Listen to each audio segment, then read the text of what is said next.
Good afternoon, everyone. Ginge, good afternoon, mate. Good to see you. Society, good to see you, mate. Jersey, Tammy, good afternoon, mate. Desert Fox, Sir Jimmy Starmer, Yogi, good to see you. Hope you're all well. Good to see you. Anyway, it's been a couple of weeks since I've been on because of the 20-hour bullshit, because I ain't paying for it. That's a damn sure. Yes, so it's nice to throw a live out and just have a chat, catch up on a few different things. Hello, Ty. Good afternoon. You're well.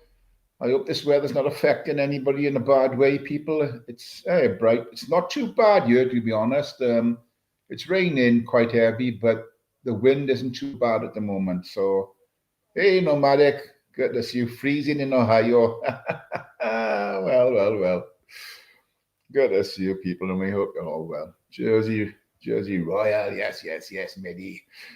And yeah, Quentin, good to see you, bro. Hope you're well.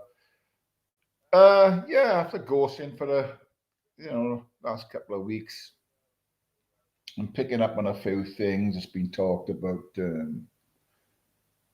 First thing I want to discuss, I seen something put up. I think it was by Jamie Society X. I think EBV made a comment in there. Nothing critical. I think it was just a observation, and so I don't think there's anything critical. And I think Jamie took it as non-critical. But there's a few people that seem to want to have a go at Evie for making this comment. Hey, Jay, mate. Hey, Sarah. So one of the things I picked up on one of the comments was by Ubers. Of course, it had to be by Ubers. And I was, he made a comment, it was a couple of lines there. So I thought I'd read this, and lo and behold, whose name was mentioned was mine. So I think it was along the lines of, I'm going to go at Evie because she's a mod here. And it was going back on my old channel when I done Ladies Night. You can all remember Ladies Night. It didn't go too well, but it was fun. I enjoyed it, and I'm sure the people involved enjoyed it. And it was when excuse me, when Chris came on and doing the Tom Jones thing, and he started doing a bit of a strip tease. Now, as he took his shirt off, before he got down to his pants, I knocked him off the screen. And I know Beyonce clipped it from behind, but it was never shown live on my live that night, although he got down to his pants, which I didn't see until I seen Beyonce's clip. But Uber's made a point of saying to Evie, you never said nothing about Chris stripping down to his underwear on Tyron's live, and you were a moderator on there. Because there was actually nothing to see on it, that's why. And it was a bit of fun that night. And, he's just gone. Any chance he gets, he brings me up, no matter what. So I told him, and I responded to his comment, and I said, look, Ubers, if you don't like what's happening on my lives, stay away, and he won't be offended. So, Ubers, just stay away, and then you won't have nothing to moan about, and you won't be offended. But I think what Evie said was, it wasn't critical. It was an observation by her, and it was her opinion. And I think, to be honest, Jamie took it the right way, but Ubers had to say something. Of course, the other Irish dude had to say something as well. But there you go. But it was only Ubers that mentioned me. Smegalodon, I'm sure he would.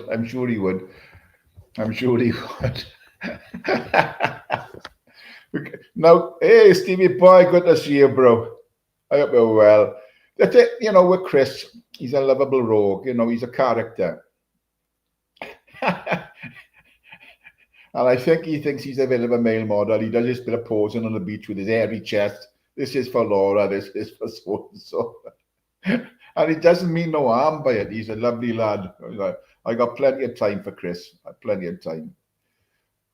Yeah, so Ubers, if you feel that way and you've got to bring me up in every fucking conversation, because I've seen you do it for weeks and months and months and months. What does Jamie say? Good morning, Sharon. I only posted, it was one of my comments over weeks I've seen from EB. She's also been worse. I took it out. Well, thank you, Jamie, but I'm sure you took it. You didn't take it to heart, Jamie, and it was just a point of view. And I don't think she meant it as being critical. I think it was just an observation by her, and it was her opinion. But yeah, fair play. I can accept that. Yeah, no problem. But it's just my point was Uber's just bringing me up on my channel pretty often. That was my thing.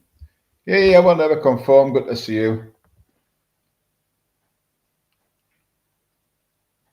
Afternoon, yeah. It was on my old channel before I took it down. It was I will never conform.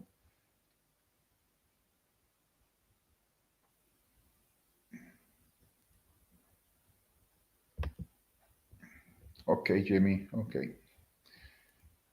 Right. So yeah, but it's by the by. But if Uber's offended by anything he sees here, the best thing is to stay away. You know, that way you won't get offended or upset by anything that goes on on my lives. You know. Yeah. So there you go. The other thing I commented on one of Nathan's lives, and AJ Smith was on the panel with him. Now, seems that UK lady has put up some stuff about the group that was going around assassinating like Sparky, myself, and a few others. You know, but seems like it's been put back up, and what its intentions are, I don't know. Like I told you, AJ Smith wanted to reopen it and review it and all this business, but like I told him, as far as I'm concerned, it's dead in the water. You know, whatever's gone by has gone by, and that's why we've moved on from there. It's gone, finished with. But so whatever reasons the ukulele has got to put that up is that's between her and whoever she's going at. And but you know, I finished with it. It's gone. It's a long time ago. It's over and done with. So where she's got it from, I don't know. What her intentions are, I don't know. But as far as I'm concerned, it's done.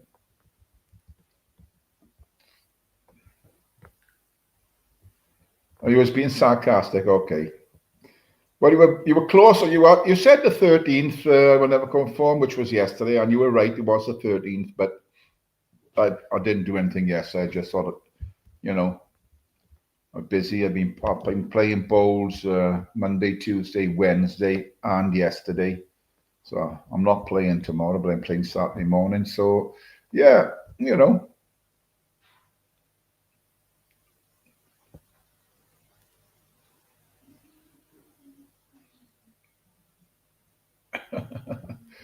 Anyway, just two little things I noticed recently, and I don't think that is going to any good. Is going to come of me, you know, bringing it back up. Maybe I don't know. AJ, I know AJ has got a hate against the UK and Ultra, and keeps be dragging on and on and on. It's going on. Fucking hell, it's just so fucking boring now. But with regards to myself, and I'm sure the other people that were involved in it, those that were doing the groups and those that were affected by it, I think most of us have moved on and doing different things. So tomorrow is Saturday. So they reckon dying usually comes after Friday. But yeah.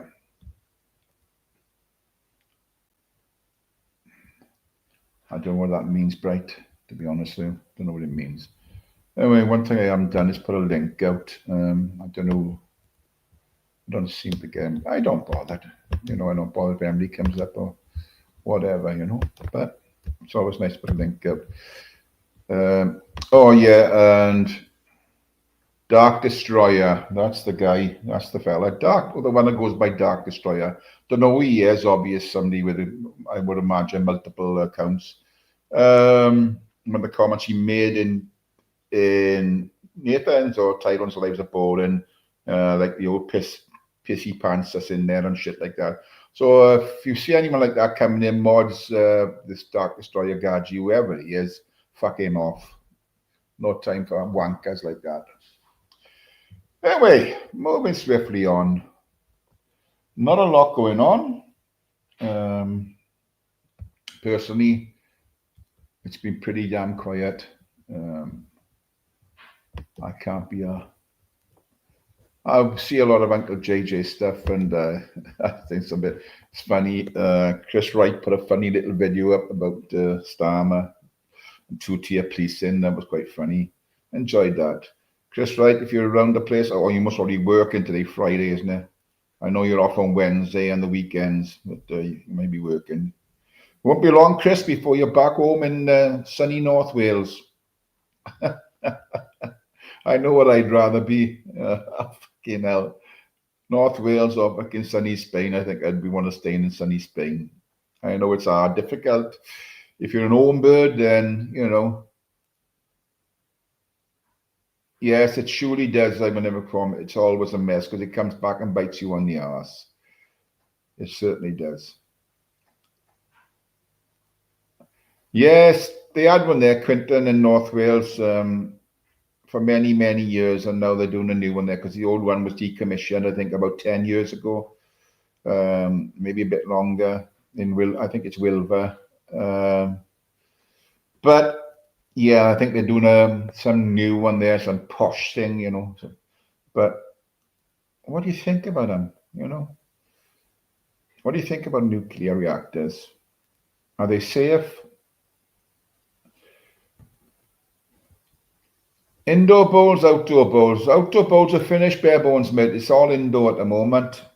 Thank fucking this weather, huh? But we get back outdoors next summer.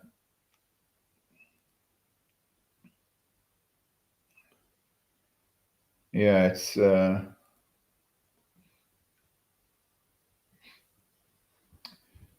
hey Paul, see you afternoon, mate.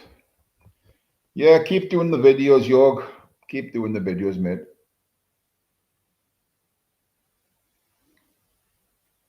It's not sunny, it's stopped raining for 4 days. But I know when they get it bad, but you know, compared to our weather, Yorg, it's a lot different, isn't it? You know.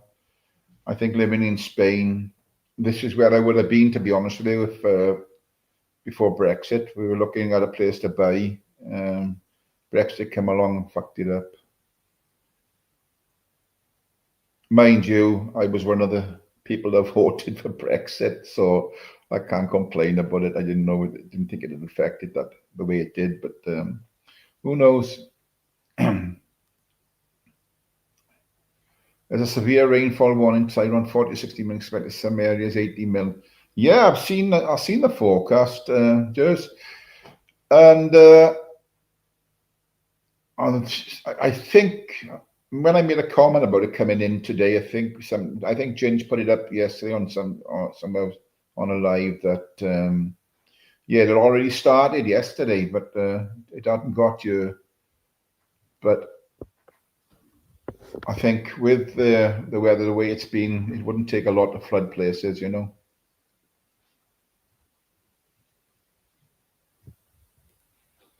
Am I the man from the guy? I wish I was. I wish I was. Fucking hell, but don't tell anyone, Jay. Hey, pork chop, how you doing, bro? How you doing, bro? Yeah. Definitely. It's one of those things, isn't it, people? You know. Do you know something? I put that link out and I didn't pin it. And my thick as two short blanks.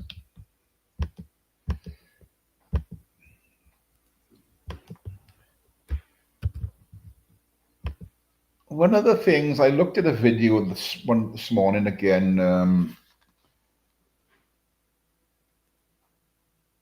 by the Laughing Auditor. I think we've all seen the Laughing Auditor. And on occasions, he can be pretty aggressive in what he does. You know, this time I think he was well within his rights because he was doing a bit of filming or about the film. and a couple of officers ran out, and a young girl, one of them was, and as soon as she got him, she pulled a taser on him, you know? And yeah, I think he had every right to be pissed off for that. One of the other videos, someone crossed the road and whoever the order was warned him, don't get in my personal space, and he shoved him in the chest or in the throat. Now, this chap who was shoved in the throat phoned the police, said he'd been assaulted by this auditor, and there was two witnesses there to bear the fact that he hit him in the throat, so to speak, as he pushed him, you know. Now, what is personal space? Because I don't understand that. Is there such a thing as personal space? Is that the case? If there is personal space, how is it, if you're on a packed train, you're huddled together, or the tube, you're huddled together, or you go to a football stadium, you're huddled together. So what is personal space? I don't get it. Hey, it's good to see you, mate. Is it a thing? You can say my personal space, but is it really a thing? Is it like a legal space? I don't think it is. There's no law saying you've got to give X amount of space to a person. I don't know. Tell me if I'm wrong.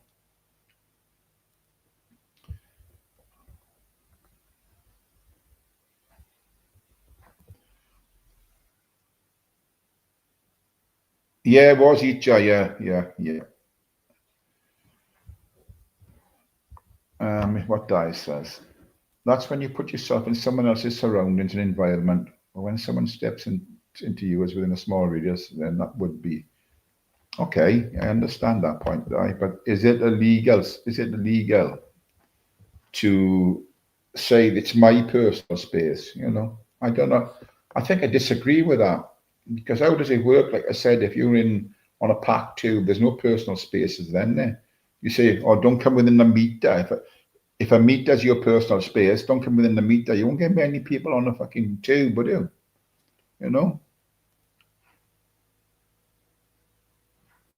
Yeah, it's quite a minute.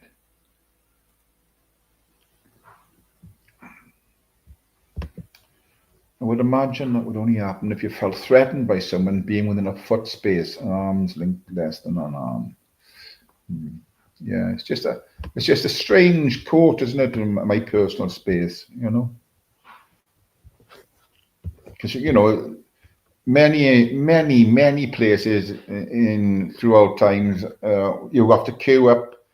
You've got to form a queue for something or other, and you don't, you're standing right behind someone. There's not a big gap between you, is it? Hey, Christine Wright, Chris Wright's twin sister. Good afternoon. Good to see you. Focus Pocus is a good order on YouTube. I don't think I've come across him, to be honest with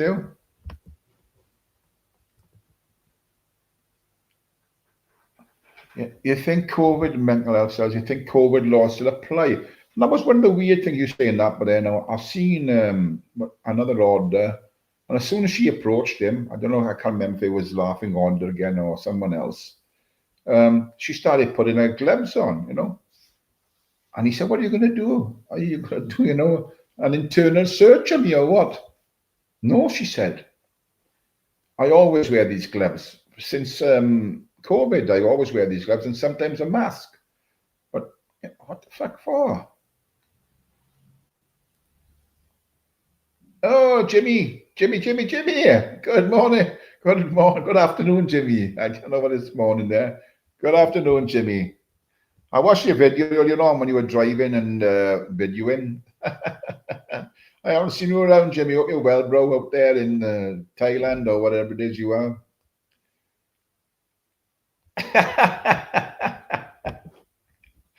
I'll let Britney Spears into my personal space. Go on, pork chop. Personal space is an individual's perception. That's one way of looking at it, Quentin, to be fair, yeah. As prank orders left YouTube for good.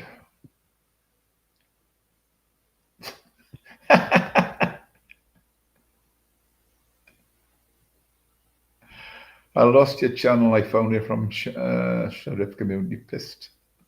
Community Post, I think you mean. Anyway, the link is pinned now, people. If anybody wants to come up and have a chat about anything, if I know you, come on up. I'm very cautious these days. I keep people in the back there, and I've had a few in the back. One guy pulled it. Well, whether it was his own weapon he pulled out, but it was, when he put his hand there, his little finger was bigger than his weapon. You know what I mean? So I feel sorry if it was actually him.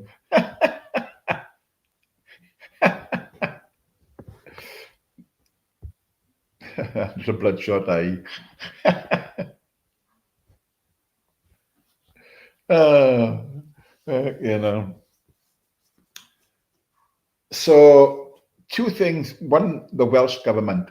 There's no money for anything in Wales. If you ask them, there's no money. There's nothing.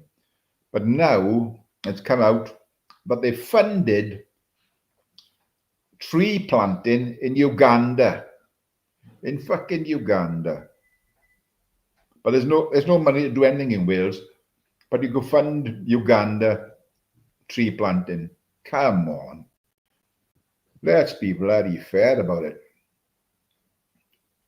Another thing I read, that Khan has banned the British flags in London. Whether that's old news or,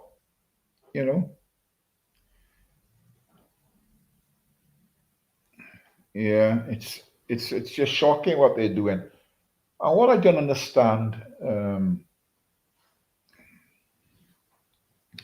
with the government, I think it was suggested. I think my wife brought it up. She mentioned it to me the other day, that the government might be doing a U-turn on paying out the WASPy women.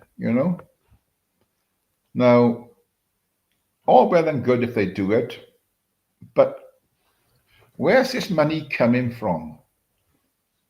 Have they got an excess amount of money? Because we all know the taxes, they're going to tax more in the budget. So how can they afford to now do a U-turn, and if they do actually do it, pay the WASPy women thousands, I don't understand it. There's no money for anything, if you ask, but yet they can find money, not just for this, if they actually do this U-turn. My wife is a WASPy, so she would get a couple of quid if they did it. Yeah, she's ex-forces. So, I just don't understand it. There's no money for our I don't know if you live in an area. I live in this town. I mean, the street outside, I go up and down the curbs where I'm cleaning, because the grass grows and then mud builds up. You should go get, when the rain comes down, it doesn't flow properly. So I go out and clean the channels out, and do that myself. But don't see them in the street. I've been living in this street now for 11 years. Not once have I seen anybody sweep the street. Not once have there been a road sweeper or anything come through this street in 11 years. The roads, there's more potholes on fucking tarmac. So, but yet, they can send money to fucking Uganda to plant trees. And these are the people that's running, well, I'm talking now here, the Senate in Wales, In my opinion, it should be abolished. And I think Scottish Parliament, Irish Parliament, just run a Parliament and leave them run the fucking country, although they run it like shit at the moment. We don't need these parliaments in different countries. They take advice from London, and then just, cut out the middleman, because all they are is a middleman. Fucking hell.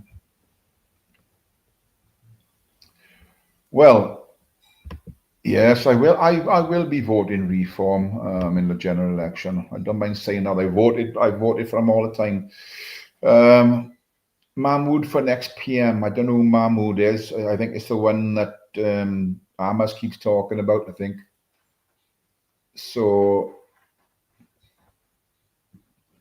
you know, get rid of all the mayors too. Well, there are a lot of people in local government. I worked for a short period of 27 years with the local authority, but I was subcontract from Welsh Water, and it was all the drainage work. And what a wasted job, because local government, they have a meeting and then they'll have another meeting to talk about the meeting they just had. And because they get paid for each meeting, they would have many, many meetings through the week. So they knew they were getting good money out of it. But everything else was suffering, Like I said, the cleanliness of the streets has gone to shit. The roads have gone to shit, In Wales, I'm talking, and maybe the same in your area. Where you used to have changing rooms on the football fields for Saturday football, they've closed the changing rooms because they can't afford to keep them open, and so everything's gone to pot, but yet they can afford to give money to other countries, fucking planting trees. Yes, Chris, yeah.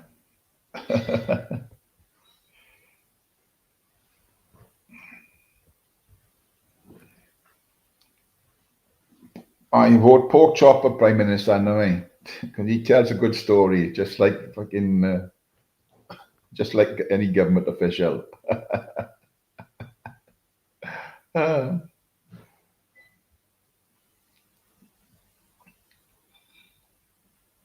Just had I had a good breakfast this morning, so I'm not going to hang on before dinner.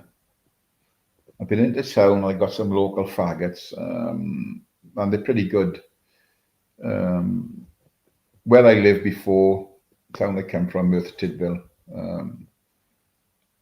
the butcher in our village was fantastic. He made the best faggots I've ever had in my life. Come down, yeah. They're not as good, but they are nice.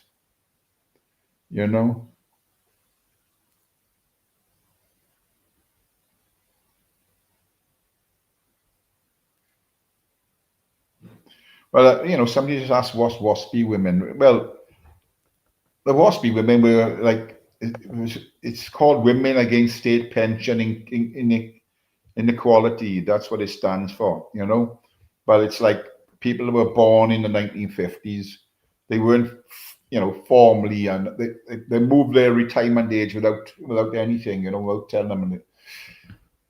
So, Clippers delight, yes, and indeed. No thanks, Vincent. What's that, Vincent? Who's Vincent? I haven't seen Vincent. Can't see Vincent in the chat there. And what's people's opinions on the young doctors on strike again? Do you think the government should just give them what they want and let's get on with it? I don't know how it affects people in England, but where I am now with my health is all done online. I get all my appointments online. Get all the forms to fill in online. So I'm not actually seeing anyone. I've had something through this morning I had to fill in about my arthritis, so they want to update on that. But you don't actually see anyone. It's all online, all your appointments are made. They send you, so it's fucking, there's hardly any contact with anyone, The only people I see is when I go and get my PSA checked every 6 months now, and but I got to give blood, So luckily with me, touch wood, it's keeping the same as 0.2, so that's good since I had all my treatment. I know we've touched on it before, and I say it again. It means a lot to me about it, because a lot of my friends passed away through prostate cancer, and that was because they didn't actually go and see about things, Maybe it's the fear of being told about it, that you have cancer, or it's something you don't ignore when your body's changed, whatever it is. But I've said many times, and I'll say it again, if you see any change in how you go to the toilet, go and get fucking checked out.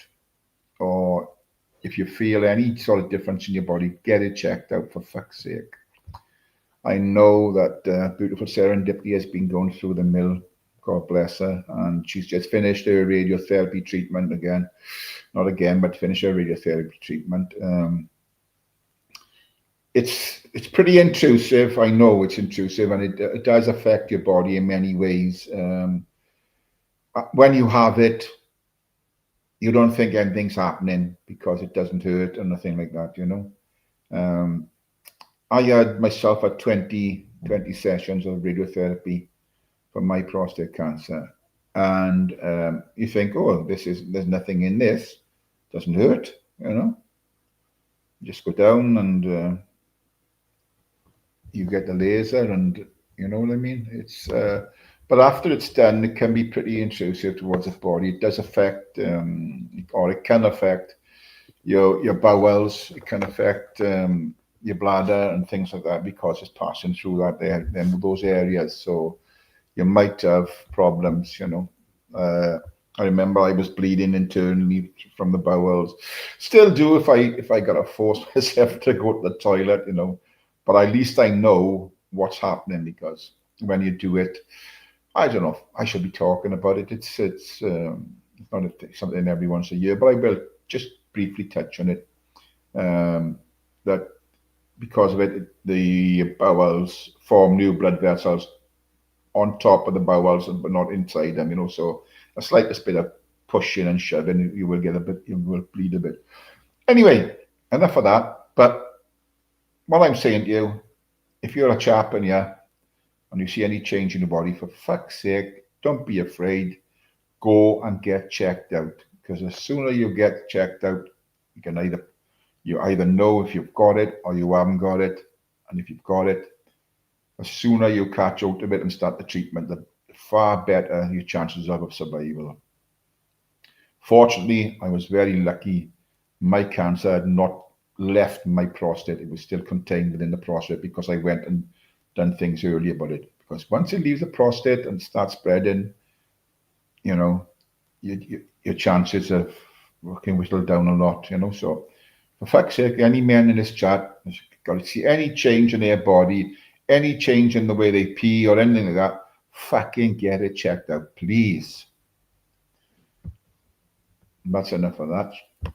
That's enough of that. Sick of it, exactly. Yeah. It's just I've seen 3 friends of mine pass away of it, because they left it too late, or they didn't see the signs. Sometimes you don't see the signs, and but I went. Look, it's not pleasant.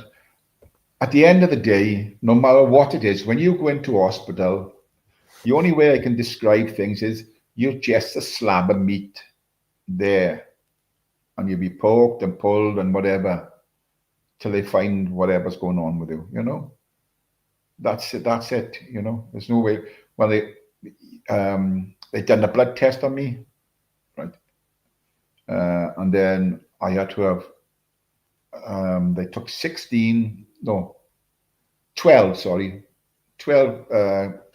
pieces of the prostate. They snip them off. It's not very pleasant. You don't feel no pain. It's just the click of the thing when the inside is snipping bits off. And 6 of the 12 were cancerous. So, and because it was contained within the prostate, they decided I had to have radiotherapy. When I said I had 20 sessions of radiotherapy, did a bit of damage to my bowel,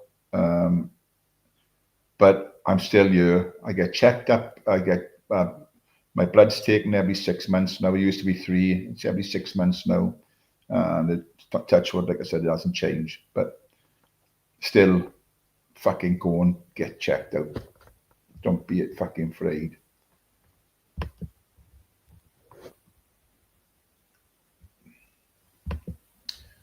people with it are constantly having like treatment cancers, and the trick of the NHS is sending out appointments to look like they're on top of their game and then cancel. They can. It's a tricky thing. I mean, I'm not just talking about anything anybody that's anybody that's going through or had cancer or anything like that, but you'll find it. I think with a lot of things. I went. I had a message. It was on a Sunday because I don't know if it's the same, but in Wales, they've been given extra funding to work on the specialists to work on a Sunday to sort of tackle the overload of patients waiting. So it was about my knee. I'm waiting to have a new knee because the arthritis in my knee. And they sent me a text message on a Sunday. Can you come in on next Sunday? So I said yes. They gave me the appointment, sent it to the house. Then 2 days after, I get another letter saying, "Oh, your appointment's been cancelled." So, it was it was only 2 days after I had the appointment, but I did have it within the next fortnight, and I haven't seen the specialist there. So I went on the list to have a new knee, but it's 2 years waiting list. So that's down the fucking line. Old age don't come on its own, people, I tell you.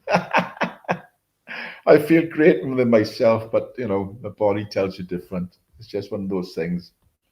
And I'm blessed. I'm really blessed. I've lost a lot of good friends in my time, way before their time. So I'm blessed. I've got to this age I am now, and hope to have many more years before they put me in the fucking ground.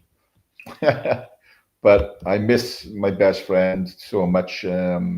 He died just over a year ago, and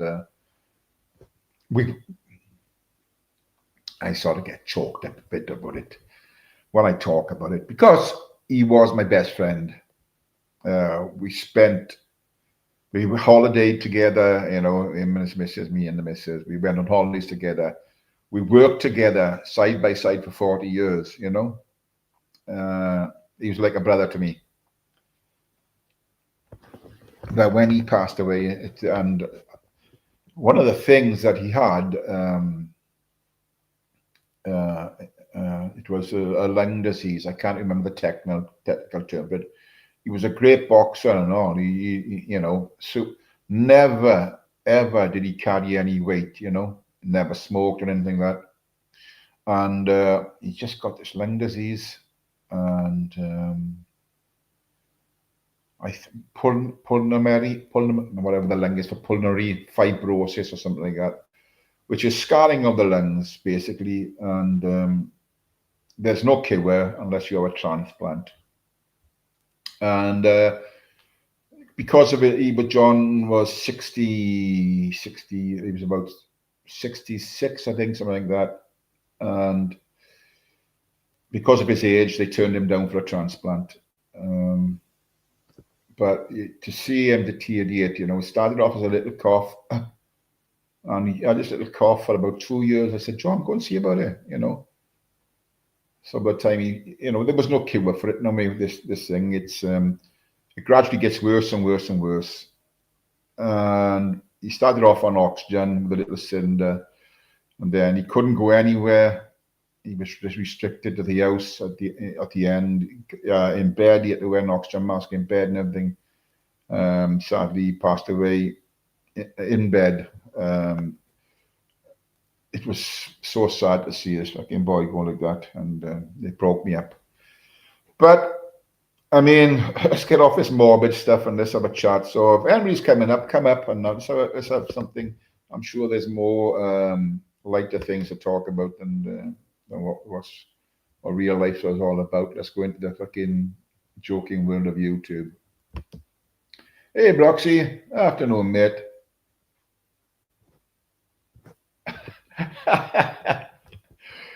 Question is, a male or female doctor for the initial probe? Slender fingers or a... No, they were like fucking sausages. It was a male doctor.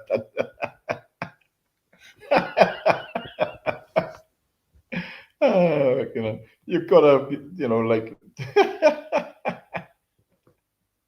yeah, I'll see this part of it. Get checked, lads. Exactly. Get checked. Ultimately get checked. Hey, Castas, mate. What's up, bro? Hope you're well, brother. Hey, Laura, I didn't see you coming in, but sorry, Laura. Good afternoon. Hope you're well, girl. Like I said, it is a link pinned. My doctor had boxer's hands. As long as he didn't have the boxing gloves on when he done it. Yeah, I'm good, Castas, bro. I'm good. Yeah. Yeah. Yeah, fucking hell.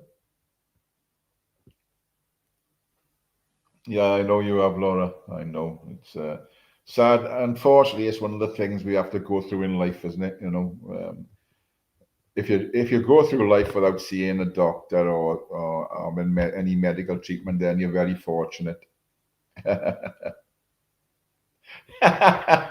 Felt like it. Were they 8 ounce or 16 ounce gloves? But I mean, health is a serious issue, and like I just said, please go get checked out for anything. Doesn't have to be about cancer, and if you're not feeling too well, get fucking checked out on it. Seek medical advice.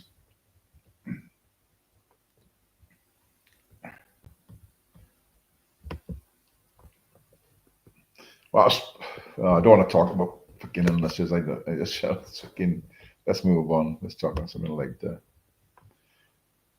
Health is wealth. You're right, Jersey mate. You're right. Health is wealth. Now, I think you know, it's an issue. Some people say I'm boring because, like that fella said, that Dark Destroyer Gaji, whoever it fucking is, and maybe a woman, I don't know, maybe a fella. Who fucking knows? Who cares? He said it's boring over here. Well, it is. I am boring, yeah.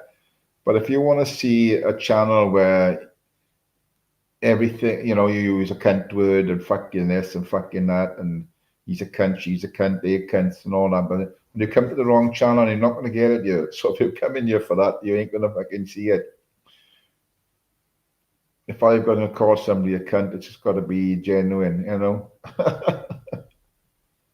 Hey, Lynn, good to see you, Lynn. Hope you're well.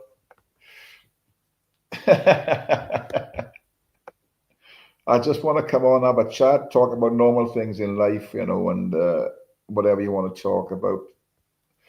And just have a general chit chat and have a bit of fun, have a laugh. Fuck it. There's too much going on YouTube now where people are actually getting too involved in other people's personal lives, you know, and we don't want to see that. Only talk.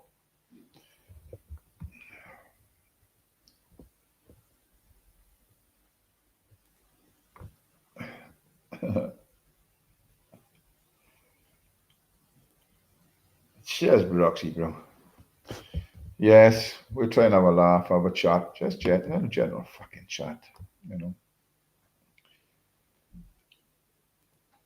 Obviously, you know, we all fall out with a channel now and again, and you know, we call each other, you know, tossers, and you know, this, that, and the other. But at the end of the day, we're all fucking human. We're only here, you know, you fall out, get over it, move on. It's by the by. I don't hold a grudge with anyone. Fucking move on. You know what I mean? Life's too fucking short to be fucking holding grudges and fucking. Some channels, they want to drag it out. That's fair enough. They want to drag it out, but fucking move on. Now, I heard somebody say yesterday or the day before yesterday, Paul Anning. I don't know if people can remember Paul Anning. Now, apparently he's passed away. I didn't know that. I didn't know Paul very well, but I don't know, because there was a couple of Pauls around the time. I'm not sure if he was the one. I don't want to sound awful about this, but one of them was an alcoholic. I don't know if it's this Paul, but Does anyone know if was it Paul Anning was the alcoholic? Used to come on a lot, and he'd be steaming. He'd always be steaming, but he wasn't aggressive or threatening or anything like that. Am I talking about the right one here, or am I talking about a different Paul? It doesn't matter. I mean, it doesn't make no difference. Sadly, whoever it is has passed away. So, R.I.P. Paul Anning. That's all I can say on it. Yeah, I know Paul used to go on to Nathan's lives quite a bit. He used to go on Nathan's panel. I think he was a mod with Nathan as well. But I don't know if it's the same Paul. Does anybody know? Am I talking shite? Or am I in the right ballpark? What does Lynn say? Yoga just put a video about Nathan and Paul Anning. Don't know what it's about. Oh, right. Well, I haven't seen that, Lynn, so maybe I'll check it out. But... Hey, Optical. Good to see you, mate. Always good to see you. To be honest, you're a good bunch of people that come into my chat, and I got respect for you all. Look, right. Obviously, some people fall up with people in the chat, and you just got to get on with it. You either ignore them, you go back at them, or you fucking block them. But yeah, what does Yogi say? Nathan tried to scam him. Oh, Jesus. Only time he gave him a spanner was when he had a beg in. Oh, but is this the one that passed away, Yogi, and he was an alcoholic? Tell me if I'm right or wrong. Is that the same Paul? So I remember there was a Paul, I think I was on a chat with him once on a live, and I'm not sure he was doing something where one of his family members had passed away, and he was had to go now and sort the house out and things like that. Am I in the right park? It seems to ring in my head. It's Paul Anning, his name was, but I'm not 100% sure.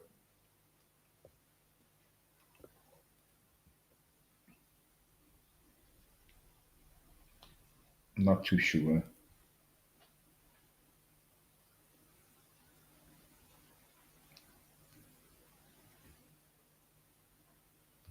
Tyrone, I think you were overheard the other night. Some women talking about him on channel because that's what you cut it short. Yes. I found Paul all right. He was never aggressive. I think he did speak about me once because I'd fallen out with Nathan, but he was a modern Nathan's. But I had nothing against Paul whatsoever.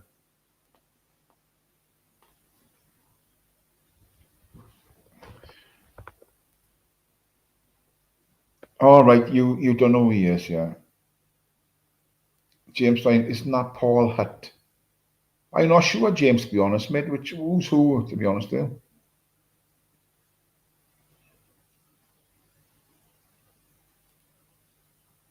I was listening to a channel the other night, and some woman brought it up, or someone brought it up. That's when I picked it up, Di. I think it was yesterday or the day before yesterday. I think it was mentioned on somebody's channel. I'm not sure whose channel. No, that was Paul Hutt. Who? No, I still don't understand. Which one is Paul Hutt? Which one is Paul Anning? I don't understand. Can somebody clarify that?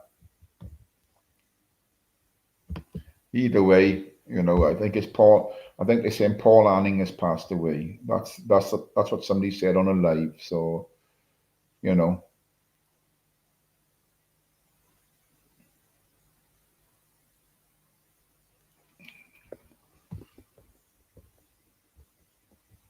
Yeah. Well, we're all going down that fucking road, people. And Paul Hutt is the camp one. Ah, right. Now is he the alcoholic then?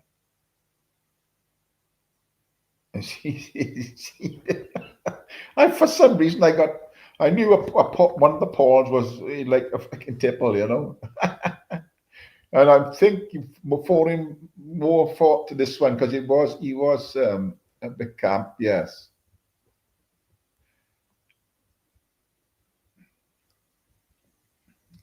Die and listen to a few live streams, been home sick with cold and flu.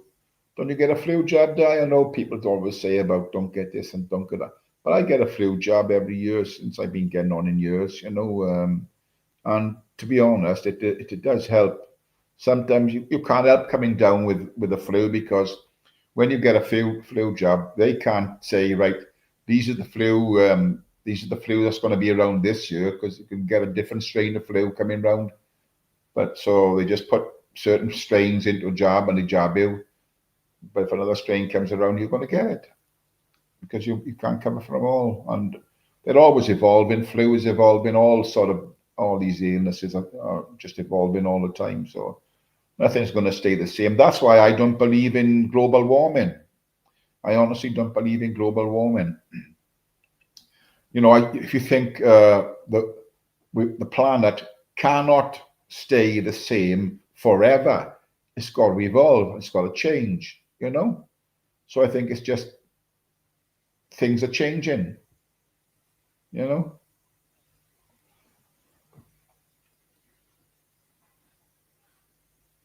Oh, you get the flu jab there as well. Yeah, yeah. Things are evolving. I mean, nothing stays the same. Everything changes over time. You know. And I think that's the way we're going. We're plowing a lot of money in this country into climate control. You're never going to control the climate. Never. You know, we're spending billions on it. Fucking billions. And that fucking idiot, what's his name? The one with the big conch. He ran for prime minister one time. What's his name? Fucking Gormless looking fucker. Him and his brother, wasn't it? His brother was the better looking but two. Yes, Quentin. I strongly believe that, Quentin. It's just the way the world is evolving is changing all the time. So I don't think what people are putting in the atmosphere. I don't say it helps, but I don't think it's the major cause of what's going on. You know, and it doesn't matter. I think what a percentage of pollution we put out is something like 0.5 or something like that in the UK. Now, the rest of the world can do exactly the same as us. But until China and India fall into line, because the amount of pollution they put out nullifies the rest of the world, you know. No matter what the rest of the world does, if they don't fall into place, nothing will change. Nothing will change. And I still believe that whatever's been put out throughout the world is not going to, it will affect, obviously, some of it, but to be the major factor for the way the world is changing with weather, I don't think it does. But that's just my opinion. I mean, obviously, there's scientists out there who know a lot more than me say it is, but I don't believe it.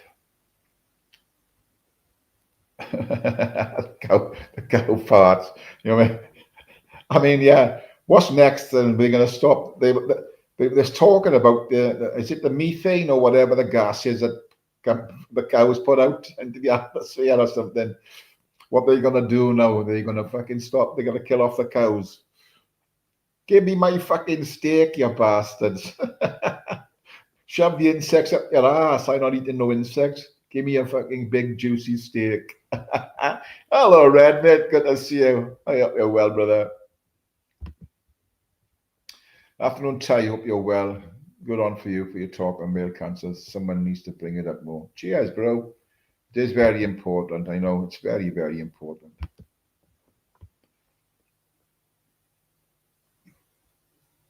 Ah, Miliband, that's the bastard. Broxy.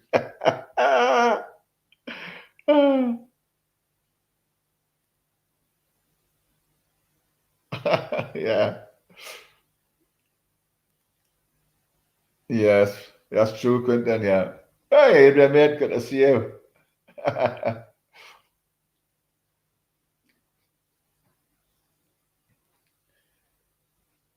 we're talking about that, charities. I don't know how many charities actually get the 100% of what's donated. I mean, I know a lot of them have CEOs of charities that take a big wedge of cash out. So I've given up donating unless I know it's 100%. Everything that's donated goes to a charity, then I won't donate it.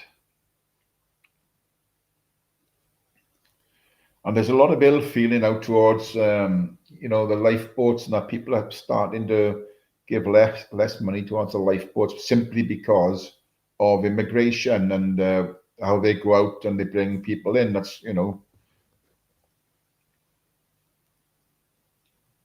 CEOs and managers get the majority of donations.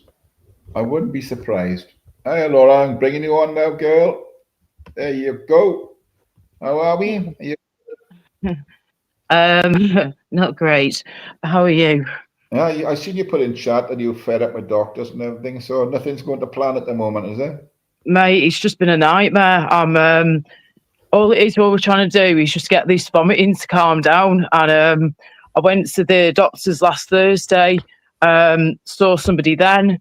She was like, right, what we'll do, we'll put you on another anti-sickness that you've not had before. She said it's only going to be a temporary one for now to try and settle down these vomiting attacks, because I had like 3 in 1 week. So it was really bad. And she was like, we'll try you on this one. Take that for now alongside your other anti-sickness and see how you get on. Not a problem. We tried that. It worked for about 3 days, if that. And then I've just nearly 3 days straight vomiting yet again. And I've just gone and weighed myself, and I had to speak to the dietitian on Tuesday on the phone. I've just received a letter from her a few minutes ago in the post. And she said to me, she's not impressed at all with the way the doctors have been treating my situation. She said they're just putting like a plaster over the issue. They're not actually getting to the root cause of the issues here. So she's even said in a letter to me that she's not happy with the way I've been treated, and that they need to come up with a better long-term plan of how to deal with all these vomiting attacks and how to get them under control. And since Tuesday, when I weighed myself, I've lost another 3-4 pounds in weight since Tuesday. We're now on Friday. It's not good, mate. I'm this close at the minute. The big concern is, because I've lost so much weight and I've lost so much nutrition out of my body, the good stuff, that's what's concerning them more than anything, because I'm going into malnutrition stage at the minute. If this doesn't improve soon, I'm on the borderline at the minute of malnutrition, and that's what we don't want. They've even said to me, we've mentioned this before, we will put you on a feeding tube if we need to, because you need to get your weight back on. So no pressure or anything, love. Do you know what I'm saying? So we've even got a letter here that my sister's friend, one of her good friends, is a professor. Been the doctor, done all that, and then she's gone very high up and is now a professor. So she's basically helped me and my parents out with writing this incredible letter, because she's obviously a trained, fully professional doctor and a professor. She knows how to write all this out and understands all the jargon behind it, the doctor's language. So she's written out this letter. She knows the situation, what I've been going through for ages now. She knows all about this. And she's just written it in the most perfect way ever. And she's just highlighted everything that needs to be highlighted. So we've now got this letter. We've gone through it. We've printed it off. We've signed it. And that's now been sent to my doctor's surgery. So we're waiting on an update from that. And then I've just got off the phone to the doctors again this morning to be told that, right, because you've had more of these vomiting attacks and you've lost more weight again and you're not in a good way, we'll try you on one more anti-sickness tablet form for now, but that means I've got to stop taking one of the other anti-sickness that I've been taking for over a year to try this other one. So we're now going to be giving that a go, hopefully later on today, and see how I get on with this other anti-sickness medication. But I just can't. I can't. Yeah, I get it. Yeah.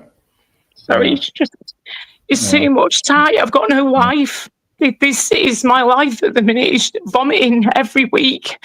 being stuck in bed. I can't look after myself sometimes. Well, I can't when I'm like that. I'm like a baby. So I'm just throwing it up the whole time. I know you've had all sorts of cameras and things like that. Yeah. There's nothing. We've had it all done. Yeah, So we've had the endoscopies, coloscopies, cystographies, whatever they're called. I'm waiting on things to do with my bladder problems. They're being sorted at the moment. Well, hopefully, I'm on a new medication for that. And then it's just, again, the main thing is getting this nausea and vomiting to stop, to settle down completely as much as possible, as soon as possible, and be able to gain some weight back and get, my body back the way it should be. Yeah.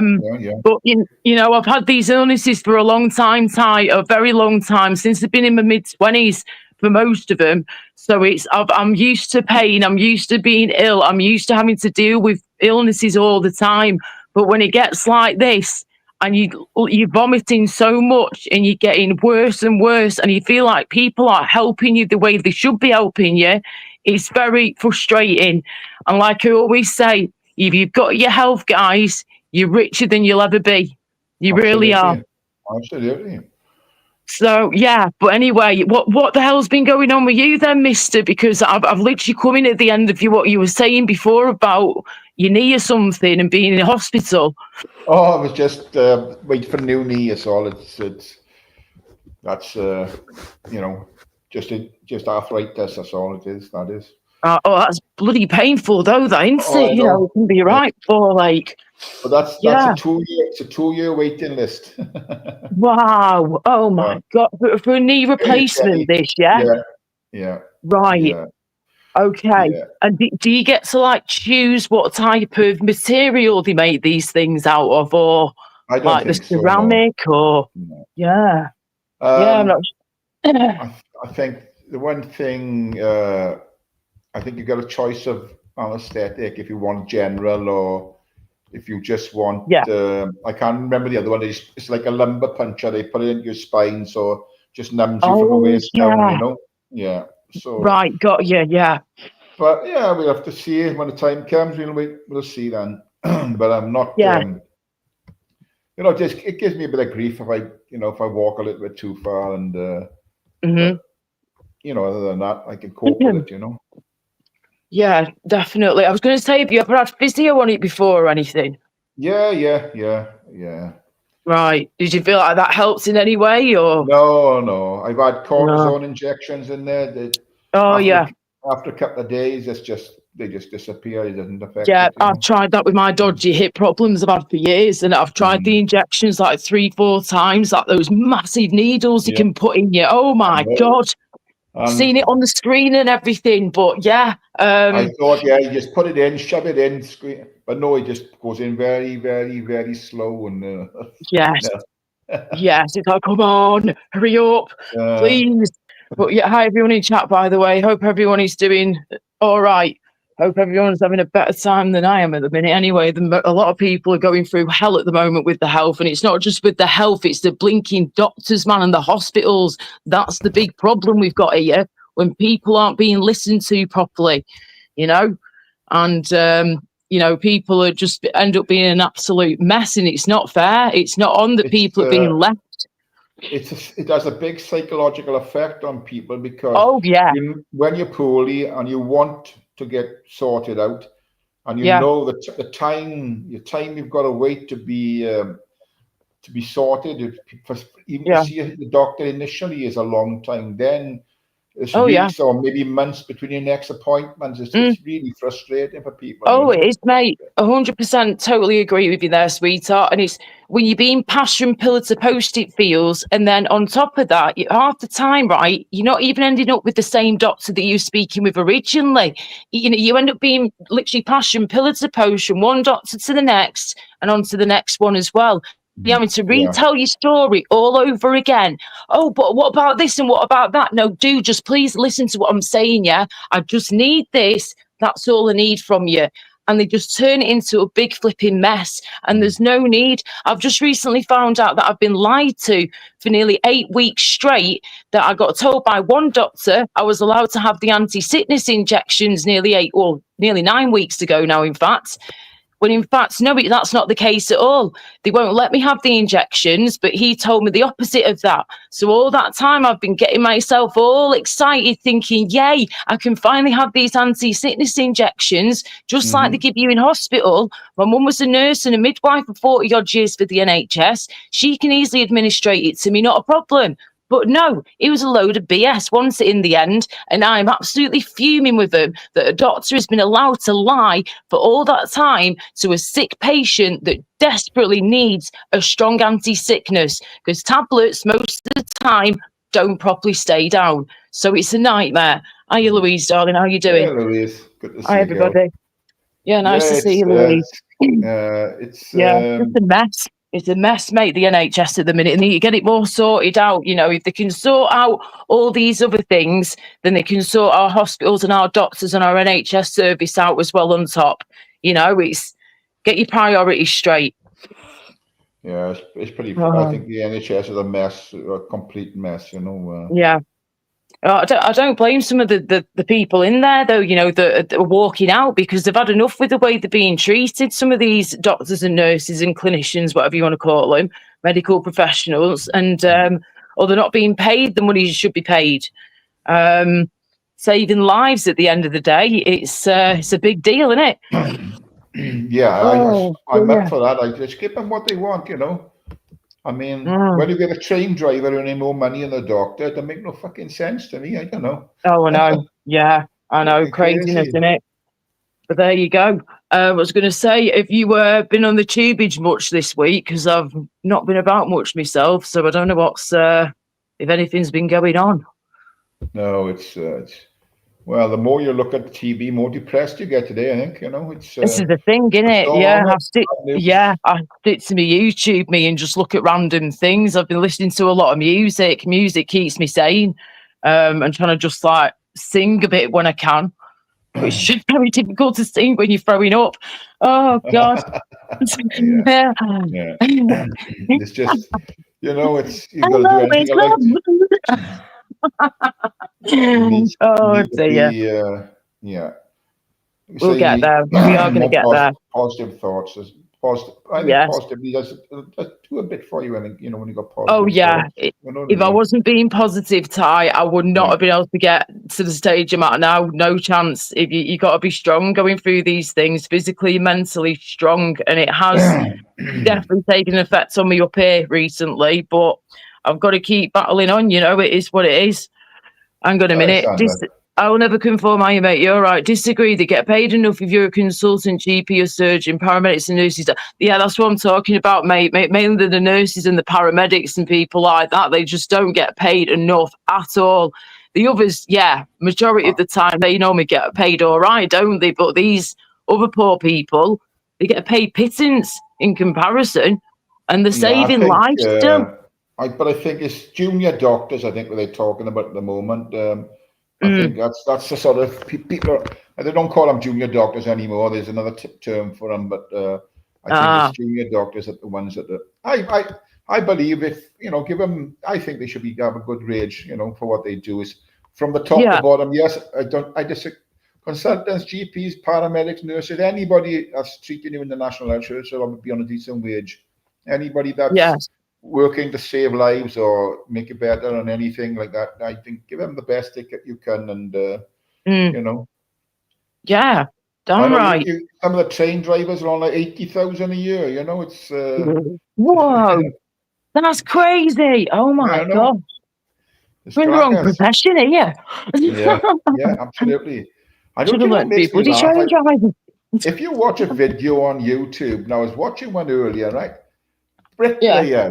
Bricklayers get paid £7 for every brick they put down, right? What? £7 for every brick they put down. And they get paid, he said, it was the bricklayer saying now on his stream, he gets paid £7. And I've seen many bricklayers say it on their stream, £7 for every brick. And if they put in blocks down, it's 7 times 7. It's like 36, whatever, 30 odd pound a block. What the hell? What? That's ridiculous. So say £60, 60p a brick. Well, this guy was saying a £7 a brick he gets paid. I think in a few. How many bloody bricks are you going to have to be laying a day then to make a decent living, a decent earning? Well, you guess some people they lay 1,000 bricks a day. Some of them. Yeah, that's I bet like they do. what's that? Wow, £700 a day. that is bonkers. I mean, you get paid per brick or block that you're laying as a bricklayer. Okay. That's insane. So there's no like standard rate of pay. You're getting paid literally per brick. I don't think there is. Wow. If that's the case, that's absolutely bloody bonkers. That's crazy. Afternoon, Vincent Vega. Didn't see you sneaking in the back door there. Good afternoon. Hey, Becky. All right. Hello, everybody. Good afternoon again to you. Hello, I'm Raider. Tys Chat. Good afternoon to you. Oh. Can't see you chat at the minute unless it's on the screen. So, hello. What time is it? Right. I just want to say to Ice, it's Vegas, baby. Who wants to buy a brick? Maybe that's why Chris the Brick is so healthy, huh? I don't really. So somebody just said it's all bullshit. Let me see. I'm gonna Google it. How much do bricklayers get? I know it's a lot more than. I'll see what this comes up with.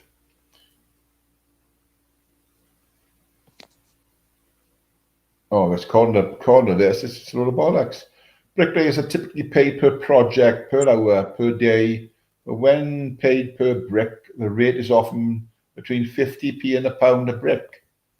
Oh, that's a lot less. Quite a difference from what they were saying to you. Yeah. What? Wow. Yeah. With the total cost of it.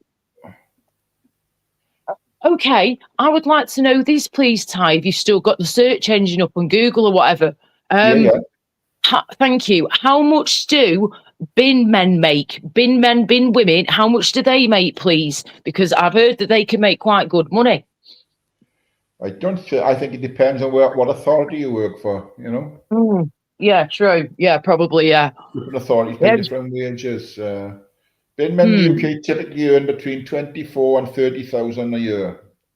Okay. Right, yeah. I think it depends on what local authority you work for. I think, you know, true, yeah. Fair enough. Right, yeah. Gosh, it's picking up out there now. This blinking storm's kicking in. It was kicking in again this morning, but yeah, we're having the remnants of that storm. What's it called again? Chalice or Chalit. Oh, I can't remember the Chamis or something like that. That's been in Spain and Portugal, and then it's coming over here. So yeah, we have had some flooding warnings around here and parts of the country. So we'll see. Take care out there. Is it like Storm Claudia? I think they call it. Is it? That's it, Claudia. Claudia. That's it. Yeah. Yeah, that's the one. Claudia. No weather. Oh, hey, I tell you what, so crazy short video the other day. In fact, it was early hours this morning when I was trying to flipping sleep. Sorry, Angle, let's see. And there you look on your GP surgery's website. They have to publish their earnings. The average earnings at my surgery, is 103k, and that's 2 full-time and 5 part-time. So the full-timers must be 130k at least.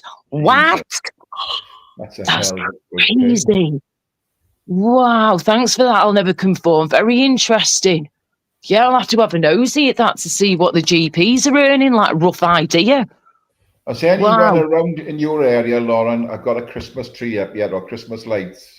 I haven't seen anything so far, which I'm quite impressed. The only Christmas themed stuff I've seen is just like in the supermarkets, in the shops, but I've not seen any Christmas lights out there yet. But then saying that might have changed by now, because we have just had our Winter Fair, I think it was last week, around here for a few days. So they might be up by now, but if not, they'll be coming in the next couple of weeks, I reckon, if that. But I've not seen any neighbours with no Christmas trees up yet, no Christmas lights. And I'm glad, to be honest with you, give it a bit more time time, wait till at least the end of this month, beginning of next month, guys, if you can, please. But I Well, understand. where I live, they've got people have got them up. I can't believe it. On it every Yeah. year, it's November. They put Oh. Christmas friggin' lights up. Oh, Jesus Christ! I know. Have you ever seen the stories before, right, of these people that are like absolutely obsessed by Christmas time, Christmas in general, right? And there's people out there, Ty, you won't believe this one, right, mate? They literally will celebrate Christmas every single day of their life. Jesus. They are that obsessed, right? They have got every single, but this one particular guy from a few years back now, bless him, he's probably like in his 70s or 80s by now. This is a good few years ago, if he's still with us, that is, bless him. But he would flip in tape, he'd have every single one of the Queen's speeches, right, recorded on VHS, on a tape recorder, videotape player from back in the day, and he'll watch every single one to keep him going. So he's got all the ones from the Queen, from when he's been alive, from back in the day, he's got all those recorded. He cooks himself a Christmas dinner every day. He sets the table out with all the decorations, the crackers, everything. He basically does a Mr. Bean. I think he probably posts himself Christmas cards and does a Mr. Bean. But yeah, he's obsessed by it. He has all his Christmas decorations up every single day of the year, and he literally celebrates Christmas every single day of the year. Wow. Can you imagine? I'd go insane. Crazy. I mean, No. that's a thing. I just don't get it. I mean, when I play bowls now, he's got Christmas trees up in the bowling rink, Wow. And, Already. it's driving me wow. mad because he's playing these Christmas jingles all the fucking Oh, time. no. It's just driving me up the Not wall. yet. You know, it's just too early. Oh.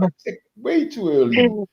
I What know. happened to this thing of 12 days before and 12 days after, Yes, Jesus that's what Christ. we normally do. Yeah, we normally try to do it like that, or do it like the first week of December. That's normally from the first week of December onwards in this household is when we think it's acceptable for us to put our Christmas decorations up. And that's just reminded me, I need to get myself some new decorations this year, Christmas ones, because I'm out now. I've got rid of my old ones from when I was my ex. I wanted rid. They were just cheapo ones as well, so they went in the bin years ago. I need myself a new little tree or something, and just a couple of lights or just a couple of nice little decorations for this room, and then that's it. We have the main Christmas tree in the front room, so good in the hood and across the house. When do you normally put your Christmas decorations up, Ty? And people in chat. If it was left to my missus, they'd be up beginning of December, but I'm not into that. And she can't reach them on her own because they're right in the back of the cupboard up the top shelf. So I've got to do it. So she said, "Get the decorations." No.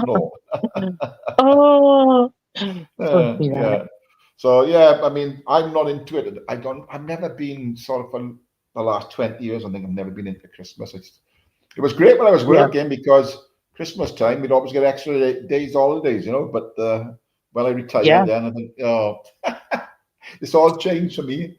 But I do it for my grandkids, and of course, if we didn't have the children to do it for, it just wouldn't be the same, would it? Do you know what I mean? It is magical for them, isn't it? And you wanted to keep it that way, but if there were no children involved, it's diluted a lot. I think if people put the decorations up a month before, then it's just going to be diluted come Christmas. I think it's not the same, is it? Seeing these lights all for the last 7 weeks or whatever, and Jesus. Oh, what gets me, Ty, as well, right? I literally saw a YouTube short video on this the other day and the other week, showing you that out in America, the ladies are coming back home with the daughters. They've just come home from doing a load of Christmas shopping, and the husbands have just finished work, just about to make them crack open a can of lager, a beer or something, and sit down for the day. They've been working all day, and look at that. They come in the door with all these massive bags full of Christmas shopping for the family, friends, whatever, and the husband's faces just drop. It's basically all their money that they spent as well. The ladies aren't working in these situations. They're the housewives and their husbands are going out working, and then they're basically blowing their money, which to me ain't right at all. That's not fair, that on the working man. Far from it. But then he shows you another clip a few seconds later of Christmas Day, just before Christmas Day. I think it must be Christmas Eve or a couple of days before the big day. All of a sudden, he walks in another guy, and look at this. He was like, "Are you taking the fucking piss?" He was like, "You said last year that you weren't going to do this again." It's like a sea. It's a sea of presents. This is ridiculous. You've only got 2 grandchildren. Look at this. It's absolutely extortionate. And I understand. I really do. You do not need to be buying a ridiculous amount of presents on Christmas Day for your children, for anybody. Use your noggin, think of something that's special, and, just don't go crazy. You don't need to. But seeing these poor men's faces drop, because that's their hard-earned money right there, just going on all this stuff, and you don't even need half of it. Ridiculous. I think a lot of people, a lot of families go into a lot of debt. They can't afford. Yeah. But they actually do, because it's for their children. They go deeply into debt and get them everything that they want, and then halfway through the year they're still paying for it. I think it's silly, Only buy what you can afford to buy, I mean, the thing is, in today's society, if they go to school and there's something bought that's cheaper than the real thing or whatever, they'll get ripped to shreds, and they take the piss out of them. So it's the way society is today, and it's sad, but people go into a lot of debt for Christmas. I think they shouldn't. They really shouldn't. It's not good. What I do nowadays, the past few years, what I'll do throughout the year, if I just come across something that I see, or like I've got something that's been sent to me, one of my little, I get like a box every month that's got like beauty products in and skincare and hair stuff, really like nice posh designer things, but a very cheap deal. And it's just like a monthly subscription box that I get, and I share it with me, my mum and my sister. And between the three of us, every month we get a designer brand of some description that's very good products. So we're all happy. But what I do, I'll put things aside like that for like the ladies in my family, my nephew's missus and things like that, who's just recently got married to each other last year. So anything that I come across from my beauty boxes I get sent for the ladies in my family, I put things aside for that. And then anything else I come across throughout the year that I think, oh, that's nice, I could use that for so-and-so. It's only cost me a few quid or a tenner. I'll put that aside as well for Christmas. Do you know what I mean? And just random things I'll put aside. And I've got a few things down there at the minute stored away for Christmas. So you just do what you can, but never ever, guys, get yourself into debt over presents and over Christmas. It's not worth it. Have a budget. I remember my mother used to do things like that. They used to have a Christmas club, and they put money away every week, Yeah. Oh, Michelle. Is that hello, darling. Is that the Michelle C? I hope it is. Oh, let's have a look, guys. Check out the profile if possible, please, somebody. Yeah. Thank you. Hi, Broxy. Because there is a fake me going around. There's a fake Michelle going around. There's a fake Gypsy Dave going around. So goodness sake. Yeah. It's a real me. Nice to apparently see you, there's been a fake Chris too. A fake Chris Wright doing the rounds, and another fake Michael Nottingham audits as well. Yeah. All right. There seems to be a lot of fakes going around. Yeah. But my mother used to do the club, but there was so much bad news over it. Not even recently, people were paying into something, and then whoever was taking the money just decided to bugger off with all the dough. Like, so when it came around to Christmas time, there was nothing for them, because whoever was running a Christmas club or something similar, they just pissed off with all the money, Terrible. How could people sleep at night? How could people do that stuff? It just blows my mind every time. Disgraceful. So I mean, things are a lot different, Lauren. I mean, I know I keep saying this. When the times I grew up, I mean, I lived in a street in the Welsh Valleys there, where every house in the street, the front door would be wide open, and people were neighbors would just walk in and out of people's houses and go and have a chat or a cup of tea, whatever it was, But if you left your door open today, now you go home, there'd be nothing left in the fucking house. That's the thing, isn't it? Oh, hey, that's just reminded me of another video I saw the other day. Check this one out. Oh, brilliant. Random Scottish man does a video. He's like, hey guys, you're not going to believe this one. And I'm like, oh, what's this guy done now? He's like, I was out drinking last night with my mates. We ended up going back to a house party. I got in a taxi and I told them to drop me off at the address I got sent a message to. Go to this address, right? Go there. That's where the party's at. I went in there. I was pretty drunk. I go in and, people have chilled out and settling down for the night. So I just, get onto the sofa, grab myself the blanket and, I end up falling asleep on the sofa. End of the house party, was pretty drunk, whatever. I wake up the next morning to a couple going, excuse me, love, what you doing on my sofa in my house? He was like, what? What had happened was the taxi driver dropped him off at the wrong bloody door. He'd gone next door instead of to the other house. He got dropped next door to the other house. He's drunk out of his mind and he's just gone into the front room thinking, oh, it's fine. I can sleep here for the night. There's a pillow and a blanket. There's the sofa. Thank you very much. Everyone else must be sleeping by now. It is quite late. And he woke up to them going, who are you? But luckily, they were really understanding and really nice. And he said, luckily, the lady is from where I'm from, Glasgow. And the Glaswegians are very welcoming, friendly, nice people. So luckily, her and her husband didn't try to kill me or anything. He said everything was fine. And he said they offered me a cup of tea and a fag in the morning. So I was like, oh, thank you very much. I couldn't believe it. So yeah, went to go to a house party and ended up wrong house. There's a guy on your done that. I was just going to say that reminds me of what's his face who climbs through people's bloody windows and has been the wrong place. Yeah, but luckily he didn't end up in the bed. Yeah, luckily he didn't do what he did and end up in somebody's bed. At least he, had the courtesy to stay on the sofa, not go snooping in people's houses. Do you know what I mean? Oh, exactly. Yeah. Oh, dear. There's some stories out there that people tell, though. Absolutely hilarious. Oh, dear. But he was lucky there that there were decent people whose house he ended up being in by complete mistake. Oh, dear me. Can you imagine? Oh, gotta put something so embarrassed. Sorry, Ron. I've just got to do this a second. No worries. Let me hear you talking, Jimmy. Good morning. Good afternoon. Hey. What's happening, Jim?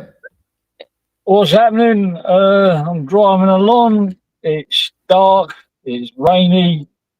Oh, hello. What's with the balaclava, Jim? Oh, just new fashion thing. We're all doing it at the moment out here. I'm not seeing you around for a while. Where you been hiding? No, I lost the channel because I switched channels and then I got to maybe Tyrone. I thought Tyrone had gone down. I thought your channel had gone, and I saw a community post that was shared.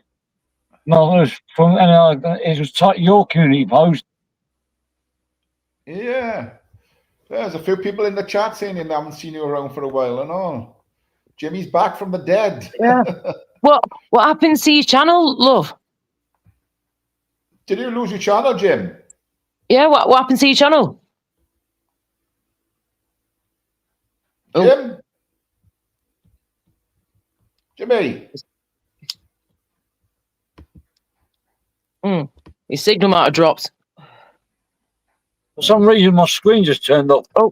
My channel is it's still there. It's just under refurbishment. All right. Okay. How's things out there? You good? Yeah, good. I want a bit of drama on the other side of this community, so I've been locked into that. Hang on. We've got another guest coming up here. Let's just see. Make sure it's the right person. It's probably one of my trolls. No, it's me. Hello, Tyrone, Jimmy. I've come up to go and say that is one of the most funniest avatars I've ever seen. I've just come up to go and say that. Honestly, talk about stealing someone else's thunder. Anyway, peace out. What? The hell was that? He's not all there, is he? Yeah. Flipping no. Yeah, Nelly. Hope you're well too. I'd say unbelievable. He just wants all the attention, love, doesn't he? He wants all the limelight on him. What a surprise. Is a clip from Yogi not enough for you, eh? Is a clip on Yogi's channel not enough for you? Probably not. I've seen him hanging around on like tunes and Northern King and all that. He's been moving around a bit. I see. Well, there you go. Laura, back again. Hello. Yeah, because you just started gobbing off and talking shit. I'm just responding to. I'm just in shock, Nathan. To be honest. No. Yes. Your name wasn't even mentioned. Now, wow, Laura, it doesn't have to be mentioned. You're the one who you still slag me off everywhere you go. You're the one who was flapping your lips, popping up. and then Jimmy popped up and stole your thunder, and I thought stole it was my thunder. No one stole no one's thunder, Nathan. That's you wanting your thunder not to be stolen. Everyone, Laura, you fucking started talking shit about me, so I'm gonna really? Well, what if I'm that boring then? Why doesn't Ty boot me off then, eh? I'm sure if I was that boring, he wouldn't have me on his channel, would he? You was boring everyone, Mrs. Really? Well, don't listen then. We're talking about. You did mention Laura on your if I want all the attention, huh, Tyrone? You did mention Laura on your live the other day, didn't you? She mentions me all the fucking time, Tyrone. Are you having a laugh? I don't think so. I'm barely listen, here. you started talking fucking shit on Gypsy Dave, so stop fucking doing kettle. Excuse me, you can't say a word, you. So keep it short, yeah. Just keep it short, Nathan. Who are you talking to, you fucking victim? I'm talking to a little scrubby, little knobhead that hasn't got a clue how to speak to women. He hasn't got a clue how to respect anybody. He doesn't even know how to respect himself. So grow up, Nathan. Act your age, not your shoe size, yeah? Grow up. You're nearly 30 years old. 30? You act like a teenager. Laura, you're always lying. You're always apparently no, ill. I've got nothing to lie about, Nathan. You're the liar around here. You're the scumbag. You're the scumbag. I don't do the shit you do I? No, Laura, I'm no, not one of thank these you. Far from it. on YouTube who's I never do the shit you do. Never have, never will. I wouldn't respect a woman like you because you don't have no respect for no other cunt but your fucking Really? self, oh, really? Yeah. That's, I think, a load of rubbish out of your mouth again, Nathan. Well, yes. Laura, I'm one of the most helpful people you could get, so shut your face. What are you going to go and do, you gobby little cow? You're full of fucking shit, Laura. Don't even tempt me. Don't even tempt me into what I do. Go there. Go on there then, you little skank. Go on. I'm a skank. If I'm a skank, I need to think what you are. Skank. You're a fucking skank, love. Come on then. I know I don't look great in the minute. I know I don't. But there's no need for that, is there? You're a skank. Well, you started talking shit, Laura, so you know. Really? You're the one who's called here attacking me. Because you started talking shit towards me first, you little cow. Stop being a little You can't expect not to get a response when you come up onto someone's panel, say what you said, and then bugger off. What do you expect? Nobody said your fucking name. Nobody even said your fucking name, Laura. Stop the disruptions now, please, Nathan. No more disruptions. No more disruptions. We'll have a chill chat. We want to stay up. Tyrone, hold on a fucking second, all right? Yeah, I come up and I was talking to Jimmy. She started talking shit. Don't be fucking saying to me, right? No more disruption when she's the one who went and put my Don't tell him what to do in his own channel. And I think he's speaking to us in respect. Speaking to you just because he's kissing your fucking. No one's kissing no one's ass. Shut up. Didn't he come up and say I was stealing your thunder? So doesn't it give you the right to respond? Now, let me just say this. Last live we done, Nathan, when I will never conform, put in the chat and said, Ty, when we going live on the 13th, that's when I'll go over and disrupt it, you said. And that's exactly what you're doing. So, did he now? The methods of the man. No, I'm going to put you out for now, Nathan. I'm putting you down for now. Wow. And look at that, guys. It's Friday the 13th, isn't it? Just realised right here, right now. There you go. Great. Now, there's an opportunity now to do a live about me now. So I'll be right next to you, love. It will be me and you as the title. I can see it now. Our names in line. You did say you was disrupted, so and then exactly what you were doing. You were full of crap. That's exactly what you said, Nathan. You're going to disrupt the chat when I went live, and that's exactly what you've done. No, I'm not bringing you back on, Nathan. I'm not bringing you back on, Nathan. No, and you can put 2 fingers up all you like, or 1. There you go. I'll give you some of that back. All right, Nathan. Bye-bye. See a ya. very hard What's some of that? See ya. Bye-bye. What was Look that? at the state of that. God, I know I look rough, that but bloody woman? hell, fire. Oh, my word. Was It that looks like the bird? backing of a dead donkey. With ginger. Oh, my You're being days. disrespectful. He doesn't even know what that word means, sweetheart. He hasn't got a clue. Can Michelle wants Tys link in the chat. Can one of the mods put Tys link in for Michelle, please? Nice one. I hope he writes another speech. I like his speeches.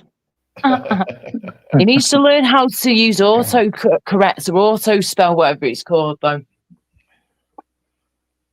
That was mental, that wasn't it? Oh. So, Oh. is a link in there? Somebody put the link in. He's a complete nutcase. He's Just got. 'cause you- Thank you, Evie. He's got tunnel vision, Jim. That's what he's got. He can only see people doing wrong to him, and he doesn't see it the other way. You know. He came on and he said, I didn't even realise, I don't know what he's on about, saying about stealing people's thunder. So he's obviously he's talking about Laura. Because he didn't say Laura's name, that means she's got no right to respond. Yeah. People talk about each other, Thanks, names, Evie. human nature. Yep. You know, feel free to what fire to up a line up expect? me to mention the name Nathan. Thanks, Castor. There's about 20 lines there now. Yeah, it's Len, good to see you back. Yeah, it's he did say that he when I went live he'd come and disrupt it, but you know, I don't want him just jumping up and just fucking pissing people off and then going. So I had to put him down. He'd do exactly the same. He'd do exactly the same on his channel. Yeah, of course he would. I'll just put you down and he'd block you and then tell you to speak up. Yeah. Anyway, there you go. He wanted to disrupt the live. He said he wanted to do it allegedly. That's what we've been told. And so, you know, he wanted to disrupt the live, and that's exactly what he's tried to do. And yes, he did disrupt it a little bit, but there you go, straight over the flipping head. No skin off our nose. You want to cut down on your pork life? Get some exercise. I can't believe, I thought he was a slim man. Well, man. No, I thought he was a slim person. Of him from the ground upwards. It looks like he's about to give birth, love. Yeah, I know. How's the weather affecting you out there, Jim? Has it been good, or you had any spot storms? Apparently there was an earthquake here yesterday, but I didn't feel it. Oh, couldn't have been much of one then. If no, there was a tremor. So just a tremor, sorry. All right, okay. Tremor, yeah. I didn't know of it. I thought it was my missus just farting, but.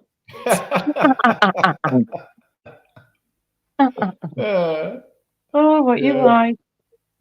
I know, because there's been some really bad. That was it a tornado? What was it Thailand did it, or was it? Yeah. Oh, I heard about that the other day. Yeah. Didn't they go through? Where the fuck was it? Not Jamaica. The Caribbean, and they went on to tornado. Yeah, it's fucking. Or typhoon. Really, typhoon, whatever. Yeah, really bad, wasn't it? You know. So didn't it? You were told, Jim, out there where you were. No, it's a different side of the world. Jamaica. Wasn't there one in? Didn't affect Bangkok or something like that, or other places, or? No, I mean it's the rainy season out here, but if it was a tornado, then they're like whirlwinds. They suck things up into the sky. But yeah, exactly. In Bangkok. Yes, Michelle C, darling, that's the one. Hope you're okay, sweetie. Michelle, I had a typhoon. I had a typhoon tea bag, but it didn't do much, you know, storm in the teacup it was. Storm in the teacup, eh? Oh, flipping heck. Yeah. I was going to say, there was, I saw another thing I saw recently on the tube age, another short video. currently we've got the Wicked 2 premiere going on. I still need to see the first Wicked with Ariana Grande in it and a co-star. And yeah, it looks amazing. But who's this? Me.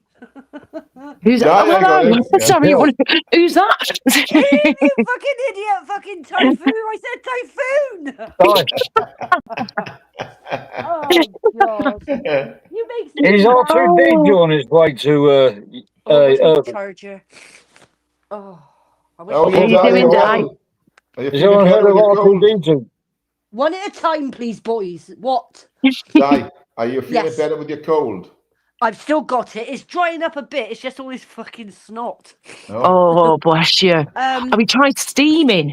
Any Vicks in a bowl, hot water, steaming or anything like that? Laura, Sorry, I'm quickly, not just into gonna things cut in. like that. Steaming. I'm not that hot. Serious question is there R2D2 on his way to work? I've got a cough and not a painful chest, but it hurts a little bit. But it's drying up. It's more sinus than anything, to be fair. Right. I've Okay. never had no body aches, no I need pains, to no ask this headache, no question for you. nothing. Right, Hot go on. honey and lemon. Go on. Sorry. Jim. Is R2D2 on his way to Earth? Is he? R2D2 like a comet or an asteroid or something? No, I don't know. Oh, I'm not heard that, Jim. You And lost it's me, going to Jim. blow us all up. Because I know you're feeling sick, but if we get blown up, it might affect Jimmy, all of us in some way. Jim, are Okay. asteroids bigger than hemorrhoids? I fucking hope so. Bloody hell, imagine having hemorrhoids the size of an asteroid. Depends what hemorrhoids you got, man. How bad they are. Yeah, Jerry, mate. Hi, everyone. Oh, dear. You know. I'm a week into it. Let's be fair, this weather. That's all we've had for the last couple of weeks is freaking rain. You know, it's ridiculous. I know. I But you know what? We need it. I We can do cope need it with for the summer. cold and frost, but not fucking rain 24/7. It's pissing down here. Pissing. Yeah, we have we've a got little bit this of storm, haven't sunshine. we? Claudia, coming from Spain and Portugal. She is at the minute. Claudia. On the news before, they're going, Claudia. I was like, isn't it Claudia? But they kept going, Claudia. I was like, flipping heck, make your mind up. Yeah. But saying that though, guys, I know it's annoying at times having this rain. We need it though for the summer. Reservoirs. Tyrone, Yeah. how could you get the Caribbean mixed up with fucking Thailand? Look how far fucking apart they are. Come on. The storm started, I think, in the Caribbean, wasn't it? And It moved across to Cuba. Then it would have had to have turned and gone the other way. I'm sure it ain't went coming all the way over, is it? It didn't go all the way across. No, I have no it idea. stayed in that area. It was a separate storm. He had a typhoon. It might have been in Cambodia or somewhere. I don't know. Yeah. Right. Yeah. We've had so much going on recently. We've had typhoons, we've had tornadoes, we've had hurricanes going on, earthquakes at times all over the world. Look what just happened with Jamaica recently and Cuba and all that over there. Craziness. It's white parts of Jamaica completely out, and some of these poor people live in shacks on the beach with corrugated metal roofs, you know, there with the sandbags, putting them on the roofs, not leaving because they're terrified of losing. On the beach, wasn't there? Yeah, on the beach, girl. Wow, just incredible. But these people though will not leave. Some of them were like, I'm not going, man. I'm staying here and I'm not going. No. They're not leaving. They were determined to stay. And I do understand to an extent, I do. But if that was me and I was being told to evacuate because I've got that all going on, I'd be out of there. I'd have to go. But, you know, they've spent all their lives there, some of them, you know, so I do understand. They're everything in it. Anyway. Right.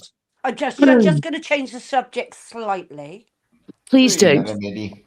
Right, Tyrone, I heard you mention the other day someone was a shithouse because a shithouse or he deserted wells. You know what I'm talking about.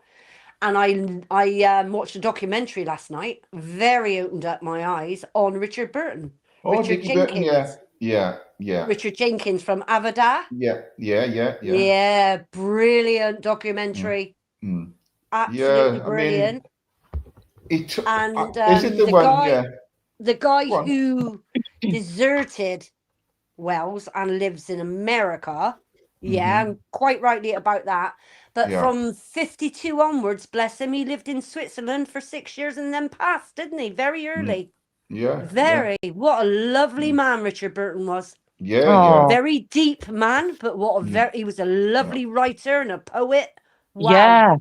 I recognise the name. Definitely recognise his name. Yeah. He took. I'm sure I recognise his face. I tell you what a Oh. voice he had. I mean, when he was narrating things, his voice. Yeah. Oh my War of God. the Worlds, that. Yeah. Yeah. Wow. Yeah. I'm telling Talented you, guy then. what Very a talented man. A lovely, lovely man. Well, Yeah. and a Bless lucky him. man. A lucky man. He was married to Elizabeth Taylor twice. Oh, Yeah. look at that, eh? And, Twice, his eh? his Wow. first wife, Sybil, and then his last wife, because she was in between. But that was a man that looked after his whole family. Mhm. His Yeah, whole yeah. family financially. He brought his Wow. brother over, didn't he? And his brother died Yeah. in an accident, broke his neck. Oh. Ivor, he idolised his brother. I'm telling you, what a beautiful documentary that was. Yeah. I think I'm going to have to Really, watch really that, good. you know.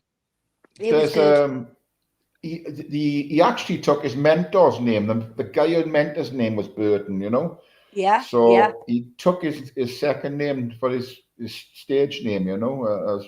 Yeah. His name wasn't Richard Burton, and Richard, Jenkins. but not Burton. Richard Jenkins, that's right. Yeah.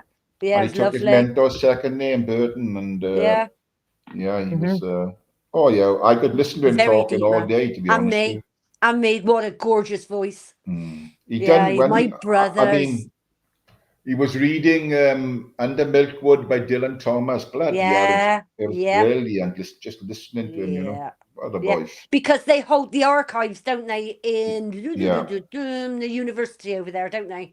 Yes. His diaries. Yes. Yeah. At the university, yeah. Brilliant. Yeah, Absolutely he's brilliant. a nice man from down near Port Talbot he was from. I can't remember the small village. And but, he talks about his boys. Adavan is called. Adavan? Hadavan. Hadavan. Yeah. You have to look at it. But yeah, he went back home as well. And the way he talks of his fellow Welshmen, bloody lovely it was. Bloody lovely. Yeah. Oh, what's the name of the documentary? Sorry, Di.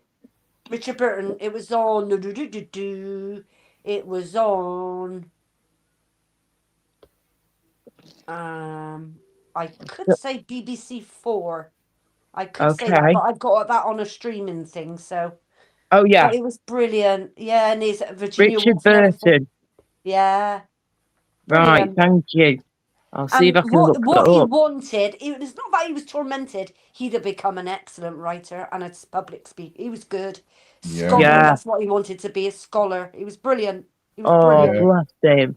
Yeah, he was very good. I think sounds like a very interesting man. I'm sure it was a brain hemorrhage that killed him, I think. It was. Yeah, it was. Oh, hang on, the plumber's here. I'll be back in a sec. But yeah, a bloody good documentary. He got sent a letter from Olivier, asked him when he was going to stop being not an apprentice, but a summer actor and being a proper actor or something. And he said, "I'll be both." That's all he said, both. Yeah, he's really good, really, really good. Yeah, he was. I've seen him in The Robe. Yeah. I've seen him in Virginia Woolf, Milkwood, and that. Yeah. They've done a thing about him the other day, but he was from Pont-Rhydyfen. He was from. That's it. Yeah. But when they was doing a program, there was a program on the other night about him from his time growing up and being coached by Mr. Burton, and you know how he got famous and everything like that. You know, it's quite good. Yeah. Because Anthony Hopkins, he is, but he has no relevance back to Wales. You've never seen him do anything, have you? No, he took American citizenship, didn't he? Yeah. I heard you say the other day, a couple of days ago, a couple of weeks ago. Yeah. And I thought, well, I'm going to look that up because I love me old actors. Yeah. See, another actor I loved and fell in love with. Only growing up as kids when we were growing up and that.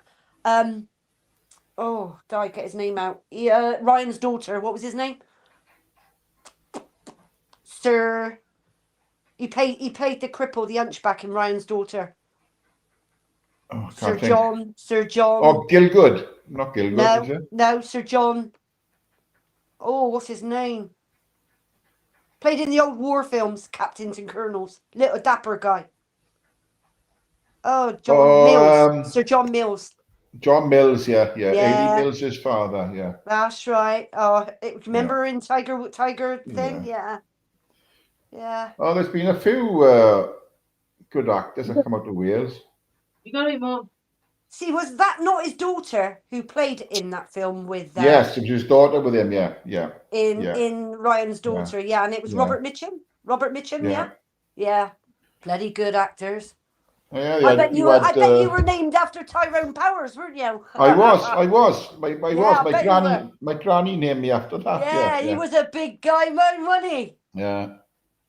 Yeah, he was gorgeous, Tyrone Powers. He's in westerns as well. Yeah, you had Stanley Baker was another Welsh actor. Our mum liked him. Our mum liked Stanley Baker. Ray Milland was another one. Was Stanley Baker in Zulu? And Zulu? Yes. Stanley Baker was in Zulu. Yeah. You see, my brothers. Zulu. I remember when I met a proper Zulu in South Africa. My eldest sister is your age, Tyrone, because I'm the youngest. Yeah. So there's a good 15, 17 years, I think it is. Yeah. But I remember all them. You've just reminded me. Yeah. Jimmy's gone. He didn't say goodbye. Jimmy just buggered off. I think he got cut off. Yeah. He loses connection. Yeah. Yeah, I was going to say, sorry to jump in, you just reminded me when you mentioned Zulu then, the movie and all that from back in the day. I remember that growing up watching that. When we lived in South Africa, where we've still got some family out there to this day, I remember meeting a proper Zulu man when we were out there, and wow, he was amazing, but bloody terrifying too, wearing the whole tribal gear they wear and everything, the big spear, like on it. We had a photograph taken with him and I was shitting myself, but he was lovely. Anyway, when we were out in South Africa, my mum and dad bought me and my sister these gorgeous little South African dolls. How beautiful are these? Absolutely gorgeous. Hang on. She's got all made out of beads and stuff. She's got this long hair. She's got this gorgeous little outfit on with a little dress underneath. It's all handmade, all made out of beads and stuff. How gorgeous is that? Just all connected with pure beads. I love it. She's beautiful. My sister's got one as well, but hers has got like a little bun in her hair, whereas mine's got long little plaits, little braids in there. So I just think she's gorgeous. Isn't she cute? Hiya. So there you go. I've had her since I've been like 3 years old. I had my 4th birthday out there in South Africa a long time ago. Yeah, my sister's family are if you say the word, I would know it. It's outside of Merthyr. It's a village outside. Okay, right. Tyrone would know it. I don't know it. I know they're outside of that. Okay. We were in where were we now? We were in oh god, my head's gone completely now. Where the hell were we living in South Africa? What's one of the main bloody places? My head is completely gone. Johannesburg? Yes, thank you. Joburg. That was it, Joburg. We were around Joburg way when we lived out there. And we only ended up being there for like, I think it was a year or just under a year, because when we were out there, we thought things had like settled down and everything with, all the war stuff going on and whatnot. So when we were out there, it was calm for a bit, but then within a matter of weeks, it was just kicking off again and it was just getting too much, terrifying. We lost so much stuff when we were out there. You go to the water park for a weekend, you come back and all your brand new stuff that you've just bought and the new house that you've just bought has been broken into and everything is gone, including my dad's wedding ring. So not good. And we just literally moved from the UK, saved up, packed everything together, moved over to SA, to South Africa. We stayed with some family for a bit at first whilst we got our own place sorted out. And then we got our own place sorted out. And then boom, everything got stolen. But that was the norm out there back then. People would be doing these things all the time. And some of the tricks that they can play on you is just sickening. And like, it's crazy to see. I'll never forget this. And even though I was only 3 and 4 years old when I was out in South Africa, like a long time ago, 30 odd years ago, I'm nearly 40 now in a few months. But I remember seeing signs outside the toilets saying black toilets for black women only, and then toilets for white women only, and the same with the men. Toilets for black men only, toilets for white men only. Craziness. And if you ended up going in the wrong toilet by mistake, there'd be hell to pay. Do you know what I mean? Not good. Not good at all. You made sure you went into the right toilet at the right time and you did not ever get it mixed up. Not good. So yeah. It's scary place at times. Really is. Back then, wasn't it? You know, big divide. Big divide. Terrible. But I have to say that the country itself is beautiful. We did see some incredible things. I'm so glad that we did go out there and that we did get to experience some of the things that we did, like seeing elephants, herds of elephants out in the wild, and then them trying to chase after the car. Like crazy, amazing experiences. I remember, because we were only young at the time. I was 3, nearly 4, like I said, when we were out there. I had my 4th birthday out there all those years ago too. My sister Helen, she was only 2 when we were out there. So we had like a little potty. If it needs to go potty, of course, when we're on the road, we had a little potty at the back and just cleaned it out and off you go. And one time, Helen needed potty, not a problem, went to pull over. There was this ginormous tortoise in the middle of this dirt track road, and tortoises, of course, move very slowly, so it was taking him a million years just to get across the road. So my mother just got out the car. She went, "It's all right, I'll do it." Just there, picking up this massive tortoise and just got it onto the other side of the road. I'm like, "You're crazy, you," but that's amazing. But you know, love for animals in this family big time. We didn't want it to get hurt or anything, so of course it had to get moved. But yeah, we did see some amazing things. Why did you move to the UK from there? I would have loved to stay there. Well, we had family over there already, you see. Basically from my mum's side of the family, a couple of her brothers who were in the army for many years ended up being based across the world in different areas and doing different jobs, and they ended up in South Africa. And ended up in service. Not my father, no, it was my mum's brothers that are in service. Yeah, so my uncles. So my uncle Tom ended up moving out there in the end. He got based out there for a while, and he was based all over the country, all over the world, sorry, like I say. And he ended up in South Africa, and then that was it. Then he just ended up settling over there, having his family over there, and that was it. Then we thought, well, Mum and Dad wanted to try something new, and they thought, well, we've got family out there, let's give it a go and let's see what happens. But thank goodness, Mum and Dad's house that I grew up in, back in Manchester way, in this beautiful little village, just near where Ricky Hatton's from, bless his soul. Yes, they ended up, luckily, the house was still on the market and they didn't sell up, thankfully. So that made life much easier for when we came back. We just could go straight back into the house again, which was great. So thank goodness the house didn't get sold, or that would have been a bit more of a spanner in the works, wouldn't it? Yeah. But yeah, Mum was a midwife out there. Well, she was a nurse out there, and then I think she was doing some of her midwifery out there as well. And they basically came over to her one day. Hi, everybody. Hiya, Jamie. Hiya, Dodge. Came over to Mum one day, and they said, listen, you need to, if you want to be safe, you need to leave here as soon as you can. You are not going to be safe being over here now. It's not good. It's affecting everything. And that was it. My mum and dad were like, right, that's enough. And my mum was basically getting threatened with rape by certain people as well in her work, which is not good at all. So that was it. Enough was enough. After we'd heard all these different stories, and then we found out these stories were true, and you know, you weren't safe to just walk down the street without being armed. My mum and dad didn't want the children to grow up around that, to be honest with you. They didn't want us having to see violence. They didn't want us to have to see guns and all that type of stuff, you know. Sorry, trying to be careful with what I'm saying here. So, yeah, they wanted us to be as safe as possible, of course. We all wanted to be. So we ended up coming back to the UK, and back to Manchester we went. A lot And of that people was did it, you come know. over in the days. Didn't it got a bit out of hand, didn't it? With I think with the blacks and then attacking the whites. Exactly. And, That's exactly what it was, Ty. Yeah. Sorry to jump in, but that's exactly what it was. It was all to do with the fighting over there, and it was just such a divide, such a Government, that's what it separation. was. Oh, absolutely. Yeah. It was terrible, and it was literally a terrifying place to live. You did not know what was going to happen next.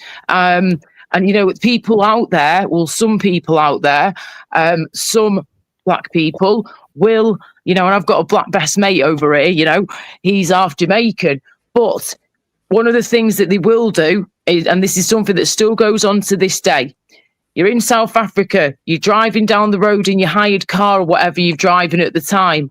All of a sudden, you'll see to the side of you, oh, look at that. Are they okay? Somebody's crashed in a car and they've had a car accident. So you pull over, you rush over to them to see, are you okay? Are you still breathing? What's going on?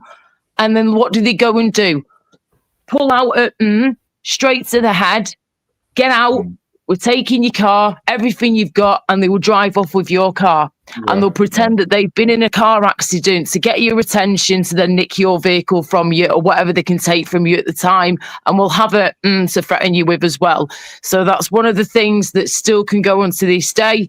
And that's another thing that, you know, we've been warned about as well before, and that definitely does go on. I think like there are certain areas in South Africa you cannot go into if you're white, you know. It's oh yeah, definitely. Yeah, we found that out straight away. You just don't go into certain places at all. If you look like us, you don't go into certain areas. It's as simple as that. Yeah, but they were taking a lot of British workers over to Zimbabwe. Obviously, really? Rhodesia. Wow. No, before it was Rhodesia, working construction and everything. Because my father and his brother, who now settled in Wales, haulage that was. But in the 60s, I think it was the late 50s, 60s. Mm-hmm. Yeah, they went over there and they came back because it was taken over. Obviously, Robert Mugabe and all that. I remember that. Wow. Flipping heck. Wicked dictator he was. But my father's family came down from get the word out. What's the word? Oh. I can't think of the word. Anyway, northern Cyprus down to the bottom, and then they all came out mid-70s. Anyway, yeah. Mm-hmm. Well, he came out earlier than that, to be fair, but yeah. Yeah. Wow. Yeah. A lot of Europeans came in. Well, they went everywhere, didn't they? It was opportunity in those years. 50s, 60s, 70s. The opportunities were there. Mr. Vegas says his Laura suggestion that black people are dangerous. Far from it, dear. Don't you start, mister. My bloody best friend's half black. He's half Jamaican. Don't start, mister, please. No, far from it. You know, if you go back in the 60s and into the 70s, it was a dangerous country, South Africa. It was in turmoil, wasn't it? Very dangerous, yeah. I mean, we went over in the... I was 3 and 4 when I saw early 90s is when we went over, and that was bad enough as it was then. So I know before that was way worse. But like I say, when we were there, it was pretty bad, and then it did settle a bit, but then it just got worse and worse over time. And it's not a safe place to bring up children either. You know, it's really not, especially when you come from somewhere else. You know, and then it's just horrible. You know, you don't feel welcome at times. You really don't. And just to see those signs on the toilets, man, that just totally blew my mind. That, you know, only white people use this toilet. Only black people use this toilet. Don't ever get a mixed. Like, don't even go down that road. It's a danger just doing that. Just as worse in America. It was just as worse in America. Well, yes, yeah. I think it happens all over the world, doesn't it? You know, it does. Of course, it does. People weren't used to seeing, you know, other people moving around into the areas, and we can remember, you know, Wales was particularly bad at, you know, going back in the 60s, because you had the Free Wales Army, you know, and even when anybody English coming in, they wouldn't accept it at all, you know. And, sorry, what was that called? Sorry, Ty, the what army? Free Wales Army. Free Wales Army. Right, of course, if they would buy in any second homes in Wales, then at the time they would burn them down, you know. Yeah. Wow. They were right. Yeah, even the you didn't like the Greeks either. Oh, well, flipping heck. Hard to dear find me. I good think Polish I think it must have happened that there was a big influx of Italians that came into Wales. Yeah. Yeah. If you, I you know about can't all leave of that. any Welsh village without seeing an Italian cafe or anything like that, you know. They're everywhere, absolutely everywhere. They were. I mean, They were. Wow. No way. Italian cafes Flipping heck. everywhere, 100%. Yeah. Yeah. Yeah, come home to a real fire by a cottage in I Wales. know. There's a very good friend of mine, has got a big salon. Well, it was her father's salon actually in Neath. Oh yeah. You might know it. You might Yeah. know it. It's got 3 of them. Yeah. I went to college and trained with her, and they're Italian names, so you know who I'm on about. And the daughter, and we met up. Oof. I was my oldest then. She must have been 12, 13 in Forteventura, and we got together, and she was telling me the prejudice her father had to take on in their early days. Oh yeah. Yeah. Yeah. Beautiful salon she's got in Nice. Beautiful. Oh, nice. And the mother's got the same name, the daughter's got the same name, and the granddaughter now has got the same name. But yeah, the Italians in Nice, I'll never forget that. What they had, you know what I mean? And then you got my dad's brother just down the road from. Now I've got to say the word right. Llanilis, haulage company. Yeah, and he had it when he got there as well. Really late 60s, 70s. Yeah, he had it as well. But settled in well. You know, it all turned out well. But yeah, good. That was I think it's some of it in certain areas of Wales still at this present time. I mean, where I go to down in Newquay in Wales, I love it down there. It's only a small little place, but you won't see anybody from outside trying to buy a business there because they won't allow it. They live in there. Well, anything goes for sale, they'll buy it up. You know, they won't let anybody else come in. It's just the way it is. Like, fair enough. When I visit my sister over in Penarth and Lundock, and we go into Penarth, and there's you wouldn't think it, but there's quite a lot of private little businesses there, little shops, little jewelers, little shoe traces, this. It's very, very nice over there, especially, like I said to you about that butcher's, David Lush. He's been taken over now, bless him, but he had 3 butcher shops. Bloody lovely lamb from him. Out of this world. Out of this world. Yeah. I spend a lot of time over there that way. I like Penarth. It's a nice area. Yeah, it's lovely down there. Yeah. I'm trying to think of somewhere to go. She lives just by the Heath. You know the Heath? Yes, yeah. By the Heath. Yeah, it's lovely there. The countryside, it's got all the woods. Oh, yeah, sounds awesome. Oh wow, yeah. I'm trying to work out where to go next year. I think I know where I'm going, but I'm still in the middle of figuring it all out. I know I'm going to try and go abroad with my best mate Matt to Bob to Greece somewhere. Maybe Zakynthos, we're looking into that more. But then I want to go somewhere with my family, close family, just like a group of us, somewhere in the UK, and get like an Airbnb and spend like a long weekend, a few days together, and just have a great time. What I'm thinking was originally go to the Cotswolds. I love it round there. Absolutely beautiful. It's stunning. I've been when I was a little girl, but I've never been back since. And there are so many lovely places that you can stay around there. And it's not too far away from here. So that's a possibility. But I'm trying to think of somewhere to go. My birthday is in March the 10th. It doesn't have to be on that specific day. Oh, is it? No way. Oh, bless him. March the 10th, eh? Pisces like me then, yeah. He's been dead 40 years, mine. Oh, bless him. But yeah, so I'm thinking of somewhere to go with the family in the UK very true. for a few days. But yeah, I'm in an hour at the minute. I still need to work all that out. And then if I can get to Greece, that'll be amazing with my best mate Matt. And if I can go somewhere in the UK with my family, amazing too. If I could do those 2 things, that would just be incredible, because I've not been able to do things like this in ages. We've been so sick for so long. It's just totally destroyed so many things. So I've had enough now. I've had enough. So I'm trying to get as many experiences back in my life as I possibly can. And I just can't wait to get back to me blinking work as well, my part-time work. And I'm just at the moment looking at other ways as well that I can earn a few other quid as well, just doing a few hours. I'll be looking at some like typing things, typing jobs that you can do, online typing jobs for people. For example, like a student, for example, has got a load of work notes that they need for the university degree that they're doing, and it's all over the place, but you need to get it in order. So I'd basically type it all up for them and get paid to do that. And you've got to be able to type at a certain amount of letters per minute, which I can do. So it is a possibility. So I've been looking into that online and part-time and possibly doing that as well, in between trying to get back to my singing and my modelling on a part-time basis again too. So yeah, I'm doing what I can. I was watching a program yesterday, a place in the sun where they buy plate, and they were in Crete. Oh, yeah. And I thought, I love fucking Crete. I honestly are. Yeah. I love it. Beautiful there. So if I was going anywhere around Greece, I'd go to Crete. I would. Well, I was going to go there. However, I'm still kind of scarred. I probably will be scarred for life with this one after what happened with me and my ex when we split up on holiday and he left me stranded in a foreign country for 3 days straight nearly. So, yeah, he put me up big time. That happened in Crete, mate, in Crete. We were on holiday for a week.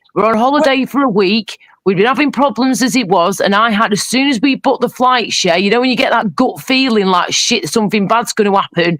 That happened as soon as he booked the flights, we paid for them. I got that feeling straight away. I was on the plane. I was freaking out on the plane. I never freak out on planes. I love flying. I love being in the sky. I love being in the air. I wasn't even sat next to him, and that was fine with me because I didn't want to be nowhere fucking near him. He was doing me head in already, and the holiday had only just begun. But I thought, Laura, we just got to put our differences aside, girl, and try and see if this holiday is either going to make us or break us. And even though we tried to make it work, it was not working at all. We had a big fat argument, middle of the night, stupid argument, but he did something that he shouldn't have done to me, and it ended up in chaos. And it ended up with me on the floor, blood in places it shouldn't have been, and I was in an absolute mess, physically and mentally. I had to call security. I had to have 2 security guards come up the elevator with me and into the room so I could get my belongings, I could get my passport and try and get the hell out of there as soon as I could. I tried booking a flight to go that same day, but there was nothing available. So they said to me, right, we'll book you for another flight, but you've got to go to the other side of the island. Fine. So I travelled for 5 hours to the other side of the island of Crete. I got to Hania, Hania. Oh, beautiful. Yeah, stunning, mate. However, it's not very stunning when you're left on your own and you are literally stranded. I get to the airport. 2 airports on Crete. Heraklion. That's right. There's 2 yes, the Chanis one. That's where I ended up over. Yeah. So I end up over there. I've gone from one end to the other. Yes. So I do that. I get to the airport. My tickets have been booked for me, right? And the person who booked my tickets, because I was in an absolute distressed mess, as you can imagine. I'd had barely any sleep all night, and we just officially had split up on holiday. And I just wanted to get the hell home. So I was like, right, what do we do? You need to please book my flights for me, but I've got all my information here. There's my passport. There's my bank card. I'll go through it with you, but you need to give me a hand, please, because my head's in a mess right now and barely slept. I'm distressed. Okay, I'll help you. She books the flights. Thank you very much. Paid for, done. Get to the airport 5-6 hours later to find out, Laura, your flight has been booked for the wrong time.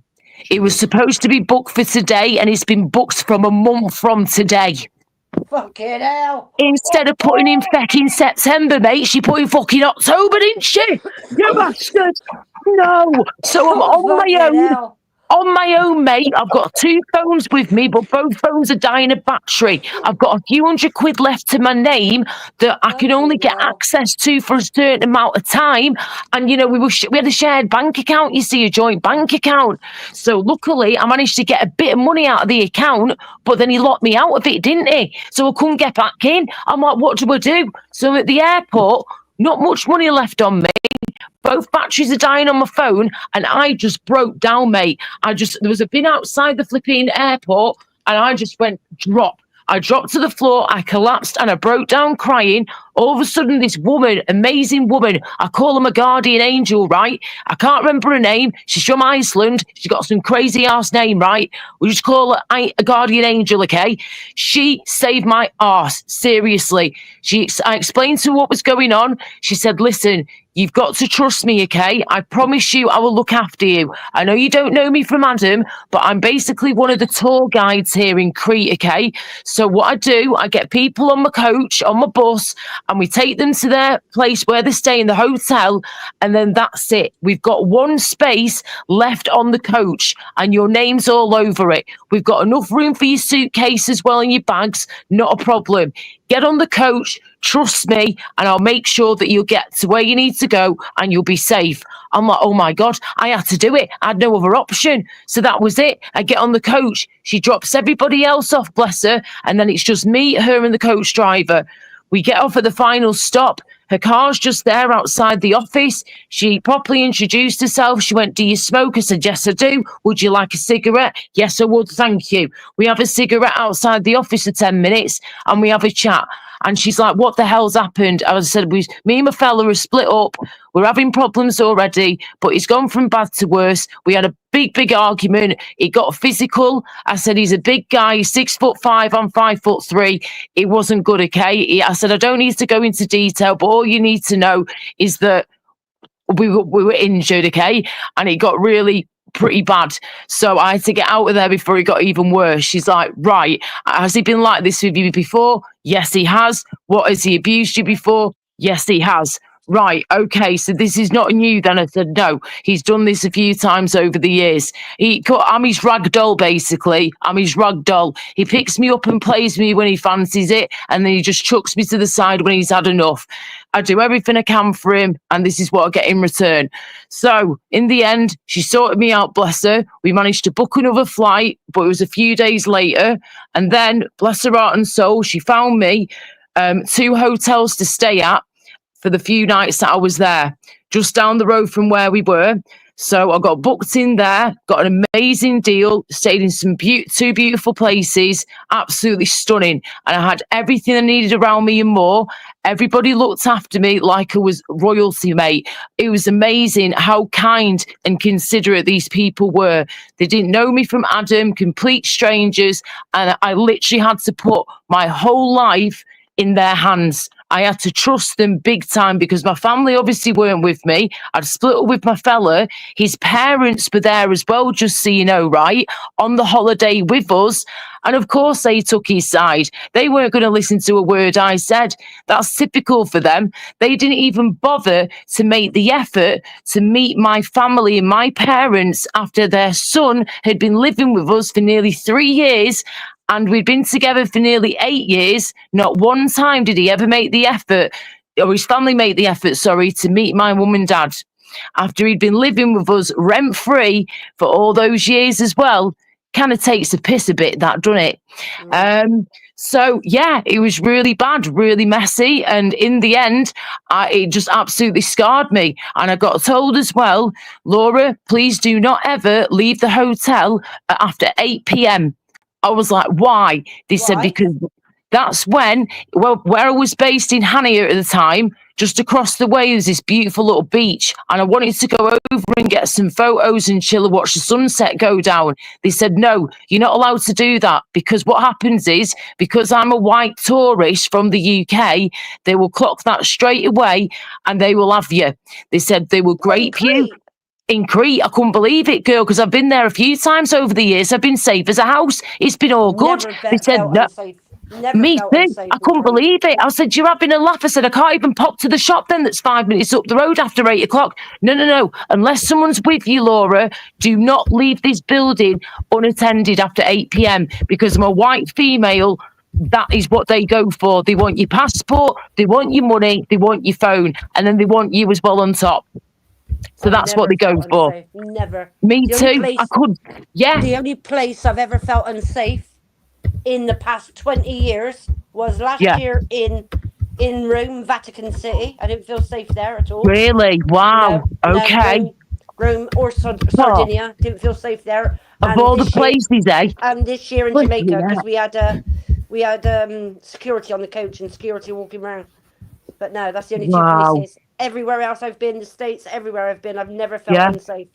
I went to Fair Miami, I enough. didn't feel unsafe. It was fine. Yeah.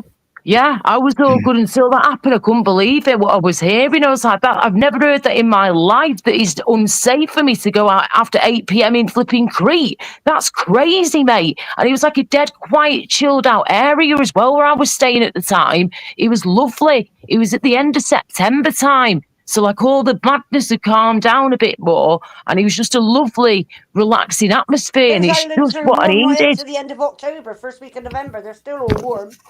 They're not Yeah, boiling, oh, but yeah, they're warm. yeah. But I was very lucky though, Di. Seriously, guys, that those people were there and they helped me. If it wasn't for the guardian angel lady on the coach, and then the guy who looks after me, who I'm still in contact with to this day, called Yanis, he was lovely. Oh yeah, we got on very well. He was very, very nice, and we're still in Laura, contact to you this don't day. pronounce the S. Not Say the again? S off at the end is Yanni, not Yanis. Yanni. See, I used to say this to him. He was like, Yanis. I was like, hey, which one is it? Yanni or Yanis? Yanni. You're not going to Yanni, right, Yanni. There you go then, Yanni. He was lovely. But he worked at the hotel, you see. So he was like the receptionist, but also worked behind the bar and all that as well. And they're trying to get me to eat, bless him, because I'd not eaten anything in a couple of days from being so stressed out. I was surviving off water, wine when it was very stressed, which is naughty, you know, especially when you're barely eating anything, and crisps and watermelon. Wine, water, crisps and watermelon is what I was surviving off for the few days that I was at the end. Terrible. So they're trying to feed me up and everything, but because of the stress, I was being sick sometimes as well. And, you know, I could hear, before I moved to the other side of the island, I was in the hotel room for another night, unfortunately, and he moved into his parents' room next door, and I could just hear him laughing and giggling away and stuff, taking the piss out of me and all this shit. I was like, seriously, how old are you? Grow up. My parents were absolutely fuming. My dad was like, do not ever let me see him ever again, Laura, okay? Because I'm not gonna tell you what I'm gonna do. I was like, Dad, calm down. It's okay. You're not going to see him again. And my mum said, yeah, me too. You better not fucking come in here. She doesn't want him near me anyway. No chance. My parents do not want anything to do with him. And, you know, you can understand why, I'm sure. So there you go. Going to Crete right now would probably be a bit too much for me. But definitely in time to come, when I'm ready, I would love to go back and have my own experience and not have to worry about all that crap and just continue moving forward. But it has affected me. He never mentioned Crete now. It's a beautiful island, though, girl. It's so gorgeous, isn't it? Fuck's sake, Tyrone, don't mention Cyprus. Oh, what fucking happened in Cyprus? Nothing yet. Nothing. It's just it's a lovely place. I love the island. Yeah. Oh, yeah, nice. it is. Sea's beautiful. Food. Yeah. Yes, yeah, I love the food when I can eat. Coming down the mountain from that airport is fucking whoa. Oh, it's like Corfu coming down, innit? Woo. You'll be coming round the mountain when she comes. You want to go up from Malia up to the top to Malasama in Crete. This is up the top of the hill. It is from Malia and from Stalis. That's right up the mountain, right at the very top. Right at the top, yeah. Wow. Yeah, beautiful. Oh. Manstum thing's called. It's lovely. Oh, wow. Beautiful island, Crete. Beautiful. It is indeed. It's stunning. One of the best Greek islands out there for sure. 100% it is. You just reminded me then, when you said about mountains then, just had a flashback from a live stream I was watching the other day. It's mad what you can see in these live streams nowadays. And when you zoom in, you can see even more. Mount Everest, right? You got to check it out, guys. Mount Everest live.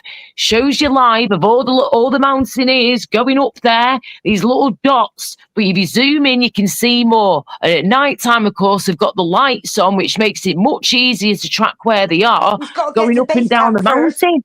Yeah, but that ain't nothing. You got to get up to base camp first. Exactly. That's the thing, isn't it? You've got to do base camp. Yeah. And then the others after that, if you make it that far, that is incredible to watch. You can see all different angles and all different views from the base camp, from right at the top, from halfway up there, the different hotels and all that you can stay in as well when you're there, and like the different campsites you can stop at too. So it's incredible. You can see people like revving themselves up and preparing themselves to get up this flipping mountain. Absolutely insane, man. But they do it though. They do it. Blows my mind. Imagine how fit you've got to be to do that. And the air gets thinner, doesn't it? The higher you go up. Oh God. I'm just, while I was muted, I was just listening. I totally wouldn't hang about Nathan's done a live calling him me rotten and you rotten and a few other people rotten. Oh, here we go again. Oh, our names are in line. You sad bugger, have you got nothing better to do with your time? No. Go get a job, you lazy bastard. He didn't waste no time today. He didn't waste no time today. He's on the ball today. Go on, Nathan. Go on. On your bike, Nathan. On your bike. Literally, get on your bike and lose a few pounds. Come on. Support. Ha! I'll give him some support. There's a bra. Oh, dear me. I'm looking forward to a nice hot holiday somewhere. You got any plans going anywhere? Well, I got a few cruises booked up, but they're not till one's next year. One's a year after. I booked the year after and all. Have you? Oh, yeah. Nice. Brilliant. I'm looking forward to this. Well, we had a phone call from TUI, and they've given us a day extra, but we got to fly out a day early. So instead of going on the 4th, we got to go on the 3rd of December, only Tenerife. And nice. That's 11 nights, but they give us, we were 10 nights, but they give us 11 nights because we've got to go a day early, which is all right. Don't worry me. And that is it. I've booked nothing from January onwards, nothing at all. Right up to the end of May, nothing. Because I got family coming over and staying because we're doing a refit. So I'm home from January right through to May. And then we've got friends in Dundee that we both all might meet up and do that first cruise I went on last year, the one that went around Lisbon, Portugal. The Jewels of the Med. Yes. Yes. Yeah. That is on the Discovery, not the Voyager, the Discovery. Yeah. I think I seen that advertised the other day. I think I went to the local thing the other day, and it was one there. Yeah, it was doing Spain and Portugal, but it was only a 7-nighter. You know. Yeah. But I was. So we may meet up at the end of May, but that's all of us, as in couples, in that. Yeah. So yeah, hopefully, but nothing from January onwards because we're doing a refit. So. Fair dues. Oh, girl, I just can't wait to get back abroad again. The last time I went abroad, like I said before, was when I split up with that idiot. See, that was like nearly 8 years ago now, 7, 8 years ago. Oh my God, yeah. So, fast. This it does indeed.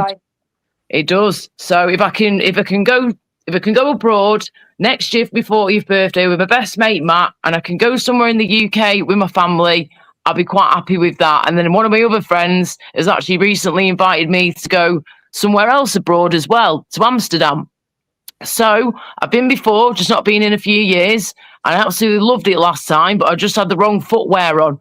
I thought I had comfortable shoes, but I had flat shoes, of course, little like boot things that were flat, no heel or anything, were comfy to begin with. But by the end, mate, my feet were absolutely covered in blisters all over my tootsie toes, everywhere. So next time round, if you ever go to Amsterdam, guys, especially if you book the first hotel that you get to when you enter Amsterdam, like me, not realising how far it is to the city centre where you want to be, you need to make sure you got decent shoes on, people, okay?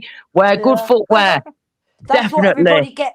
A lot of people get caught out that in Portugal when they put Albufeira. Oh, Albufeira, yes, could be I've heard of that. Miles outside Albufeira, they call it Albufeira. Yeah. Oh my word. So I was going to say, Di, where's the furthest away that you've ever travelled to abroad? Vegas. Wow. And what would you rate? Canyon. What? Oh, what? See, now that's on the bucket list, that one. Oh, yeah. That was on my Grand 50th. Canyon.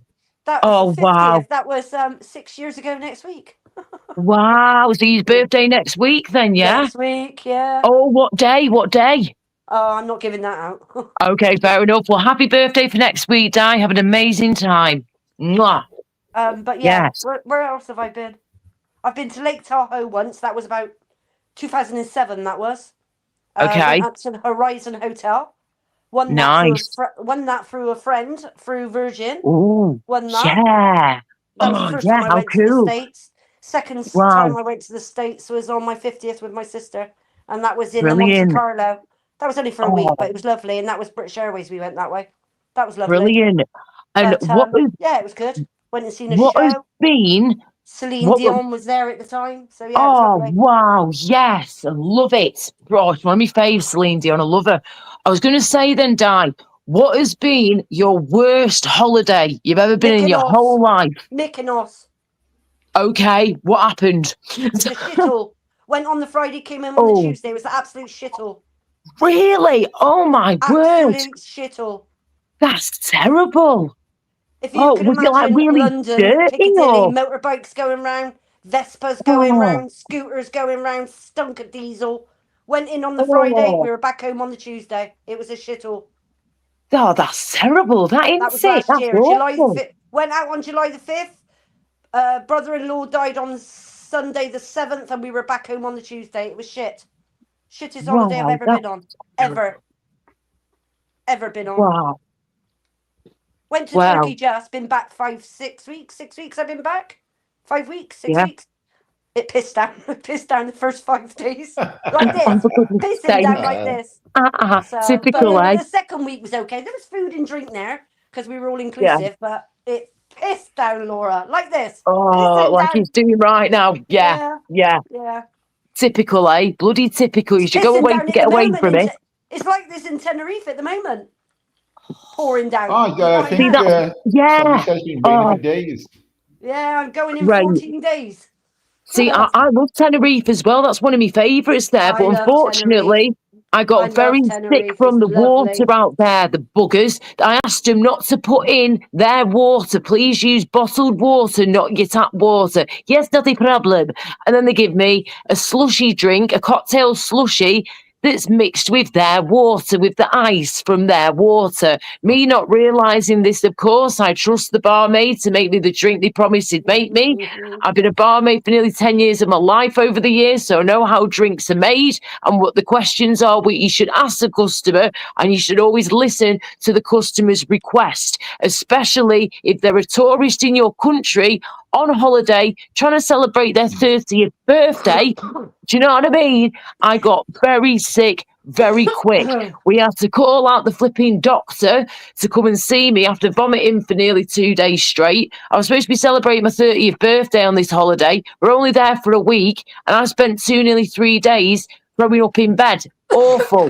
So we had to call the doctor. They came out, gave me an injection into the bum cheek for the anti-sickness. Then she was like, you need to go to hospital and get admitted. Now I'm calling you an ambulance. They call me the ambulance. They get me down the stairs in their flipping metal seat things that they literally carry you down step by step. These big, strong blokes are like carrying me down every step in this metal chair thing. We get down, they get me in the ambulance, blues and twos on, get to hospital. We did have travel insurance and some health insurance as well, but unfortunately, it wasn't going to cover what we needed. They wanted blood tests, poop samples, urine samples, get me on a drip, give me more anti-sickness medication, and basically look after me, right? They wanted, though, $7,000 off us. $7,000 for Hey, that. Tyrone, have you ever been stuck on a cruise during COVID? Oh my gosh. I went on a cruise once and there was a couple of COVID cases on there, but not really stuck Not on stuck there. on one. Oh, No. I just wondered. Yeah. No. Oh God, what a nightmare that would be, eh? What Flipping they heck. ask you, they tell you then you can't come out your cabin, you've got to be isolated, you've got to stay in your cabin for the rest of the cruise, you know? Yeah. So the cruises you've done, have you always gone? Have you always done the ones from Southampton that do the full 14 days? Nice, so Nelly. you're on board for a long time, or do you fly like I did? I flew to Jesus. Miami for for the last Caribbean one. Yeah, I flew to Miami for that one. Yeah. We spent a few days in Fort Lauderdale before we caught the ship. You know, that was nice. Yeah, but, yeah, because that's what we did. We had a week in Miami when we came back. Yeah, yeah, and then flew yeah, back. it was nice. Yeah, it was nice. No, but you know, I'm sure that half the people with COVID doesn't say anything on the cruises anymore. They just go out and be, you know, just get on with it. You know, they don't say, "Oh, I got COVID." Yeah, and the went to guy doctor. from the Beach Boys died when I was there. They had Oh, a did they? massive party in the hotel. Yeah, Wow. yeah. Yeah. But Pets, yeah, I Pets mean, album. Yeah. yeah, but most of the time, I hate flying, but I think Miami was a 10-hour flight or something like that. Yeah. But I try and sail from Southampton most of the time, you know.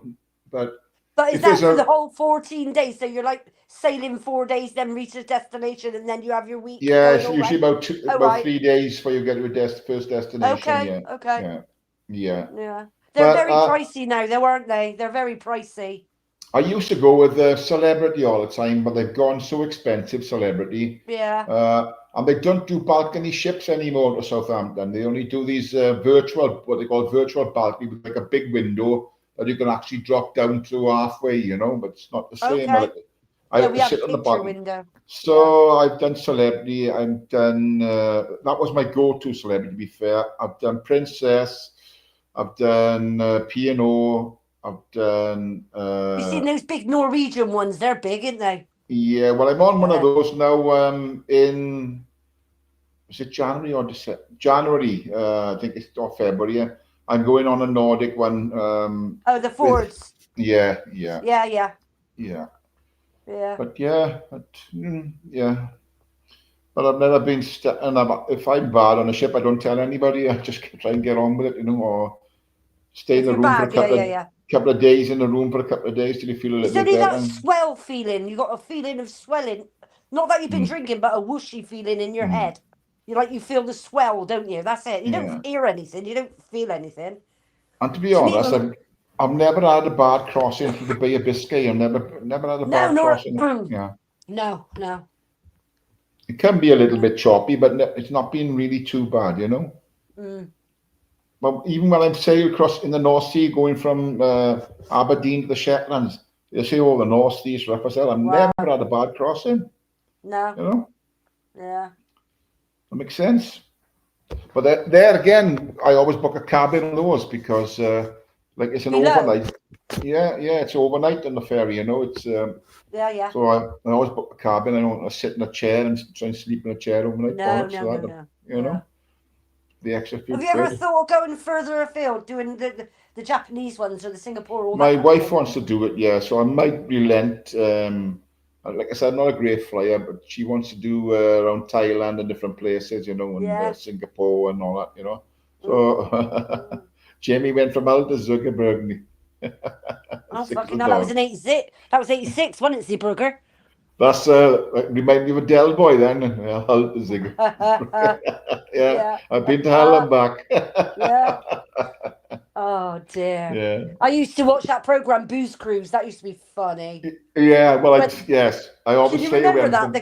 The guy out of Georgia Mildred, and they wrote tit on his forehead in some. Yeah. Oh, I remember that. Yeah. They were good. They were good. A lot of people like a lot of the younger ones like the sort of like I say a bit of a booze cruise. It's for younger people.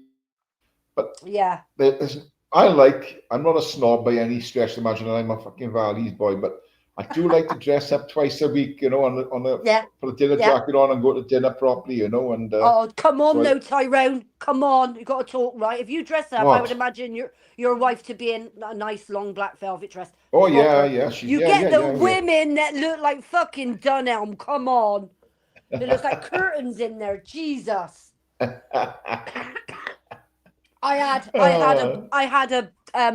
a black knee-length dress on, cap sleeve, and the neck was mandarin. You know, mandarin neck. Yeah. Black dress, nice, beautiful, little tiny silver buttons all the way down, and that I knew I looked all right. Little black shoes. The fucking women in there. I thought, oh my god, oh I couldn't believe it.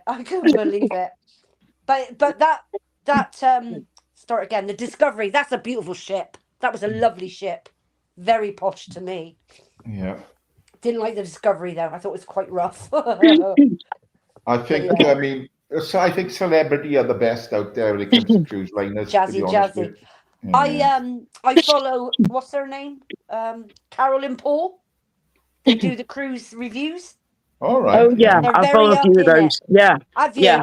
Yeah, they go on some super cruise. They're lovely. I think they're from Gloucester, and they yeah, they're chatting, aren't they, on a Thursday night or a Friday night? Yes, I yes. follow them, and they're talking. Oh, you'll try this, and it's all the videos and everything. It's lovely. Yeah, when it's they go through every single cruise, mine, Tyrone. They've done Vancouver, they've done everything. Wow. He's a racing car driver. He runs stock cars and racing cars. Yeah, man, that's awesome. Paul I and follow a Carol, few of someone those, yeah. is. Yeah, Yeah. I follow a few of these cruise line review people. They're brilliant. And I remember when you mentioned before about the Kung Flu, when we had that the other year, and about being on the board, the ships and all that, the cruise ships when the COVID were going on. And I remember following a couple that were literally stranded on this blinking ship. They ended up being on the news and all this, and they were explaining how bad it had been. And they both caught it themselves, even though they've been self-isolating the whole time. Somehow they managed to catch it, but most people did. And they were like, guys, you don't understand the amount of stress this was when you're trying to recover from being so sick as well. And you've not got, like, you can't get to a hospital, this, that, and the other. It was a nightmare. So in the end, when they were finally allowed to get off the ship and get onto dry land again, they ended up in the hospital. And where were they now? They were somewhere in Japan. That was it. They ended up in Japan somewhere. And they got off at Japan. They ended up being looked after there. And I have to say, they were looked after like royalty, mate. They were looked after so well. They were fed up well. They were in there for probably a good week or so, something like that, the two of them. But in the end, they got through it. They're both in the 60s, I think, now. Yeah, they're both in the 60s. Lovely couple, though, but they literally show you every part of the journey and what they've done since then. And if they'd not done the YouTube and the live streams to keep people updated, they said we would have lost the plot because we couldn't speak to people like we would do normally. And they were lucky that they had the internet sort of thing as well. Imagine that, not be able to speak to anyone. On both of them, I've never had any bad weather or anything like that. But Tyrone, I don't know if you know. Did you see the one where the one in the north Yes, Dodge. The Norwegian fjords had that blizzard, that rainstorm, and fucking all the glass went in, the tables went everywhere. Oh, everywhere, don't they? Yeah, all across. Yeah, I seen that. Fucking, you said you're going that. I tell you, I'd love to do. There's something I'd love to do, but scared to do. You know, when you go to America, you go the Yosemite Mountains, or you go to the Appalachian Trail, or Yellowstone. A lot of people go fucking missing. That's what scares me. But I'd love to go and see all that. Yeah, I've been up to Tahoe and drove all the way down to Reno. I've seen all that, but those mountain videos are brilliant. I think I'd like to do. I won't be long. I think I'm going to do it. I mean, talking about it, the missus do a Canadian one, you know, Canadian cruise. I bet that's lovely. Yeah. Oh yeah, I would love to go to Canada one day. Yeah, you go Alaska way through. Yeah. I know you've got to have the money I'd love to to do go it, around there. and life still goes on. But if I had the time, I'd do it. Because we met a woman in Italy. She was doing a year-round one. Year-round cruise. Yeah, that's an American lady, that was. Yeah. Well, I've talked to people on the day older than myself, right? And they're saying we don't get off the ship. Yeah, I've heard because that, it's cheaper for us to stay on here than to have a house or a flat and heat it, buy food, all this business. She said it's cheaper to stay on the ship. Because all these ships, mine, Laura, you can get laundry done on it, everything. Yeah, true, Your cleaning, your laundry, pressing. Everything gets done, doesn't it? Yeah, everything. Well, you got to pay for it, obviously. But yeah. But the services are all there that you require, that you need. It's there. Yeah. You get a duck, a duck. You get a duck, a fish, a jellyfish, an elephant, kangaroo. You name it, you get it on your fucking bed every night. Yeah, it's funny though. I did take my grandchildren. It was worth the money. It was worth the money. Yeah, I mean the food. Never done it before. I've never had a bad bit of food on there, you know, and it's in your face. It's a bit much because it's food everywhere, every hour of the day, you know. So You know what I mean? What's been the best food then that you've had on a cruise ship, Ty and Di? Have you your best food that you've had on a cruise ship, and your worst food? And people in the chat as well, please put responses on screen if you can. Can't see chat. I've never had bad food. Yeah, the only place I had the bad food was on the Voyager. You got a meat pie. You got a meat pie station with mash, vegetables and beans. That's on the Voyager. That's one station. The next station would be your veg, your meat, and your Yorkshire puddings. And then the next station would be salad, cold meats, and that. To me, that was it. But that was on the Voyager. And on this one, they served you. I don't know if you know that, Tyrone, but they serve you on the Voyager. On the Discovery, you helped yourself. And it was anything you wanted. The breads, the bakery, everything. Anything you can imagine was on that Discovery. Yeah. Which was the best one. Which was the best one. I mean, you have Italian, you have Italian, you have Indian, you have all sorts of, all out together. British, so food-wise, I'd have the American. Discovery, definitely. Yeah. I really wouldn't do the Voyager again. I'll tell you what happened on the Voyager was just one. Yeah, the Discovery. We went on the Discovery. We met a guy called. His name was Lord. His real name was Lord, and his wife was called Pearl. Lovely couple, and he transported gold in high quality watches, jewelry, and everything from the northeast all over to Europe. He transported it, whether it be flights, ferries, or whatever. He transported it, and there was this couple on there, and it was that dress up night. Yeah, so he came in and he had this young couple. This guy called Lord sat down, his wife sat down, lovely couple they were, and they met this other couple, and I don't know what his name was, Lawrence, I think his name was, Lawrence, and he had red tartan trousers on, and the black little half tuxedo kind of jacket, like what the Scots wear, he had that on, and she had a pink dress like Jessica Rabbit. She had blonde hair down her back, and I thought she was like 25, 26. I got up close, and she was about a 65-year-old woman. I didn't realise, my eyes, obviously. So anyway, we went there, and they were planning to meet all of us, like 6 of us, to go and have this meal in this restaurant on board. And they never turned up. So me, Pearl, and him, and my sister, we all off went, and we had this meal, lovely. And when we came back, you can see them looking around, looking for us, and they got the time mixed up from 7 to 8. And we know the restaurant shut at 9:30 on the ship. So anyway, we all decided to go and see a show. This lady called Pearl wasn't feeling very well, so her and her husband went back to their cabin. This couple grabbed me and my sister. We walked out onto deck 4 and stood there, and she got her fucking Bible out.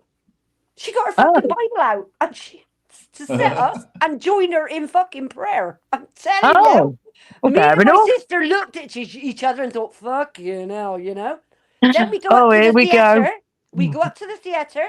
The theatre's full, and it's like a slant all the way down to the stage, isn't it, Tyrone? All the way down is a slant. Yeah. So we go halfway down, and it's fucking pitch black. I've got me torch in me back. So they fucking dumps us there and fucks off and leaves us. What?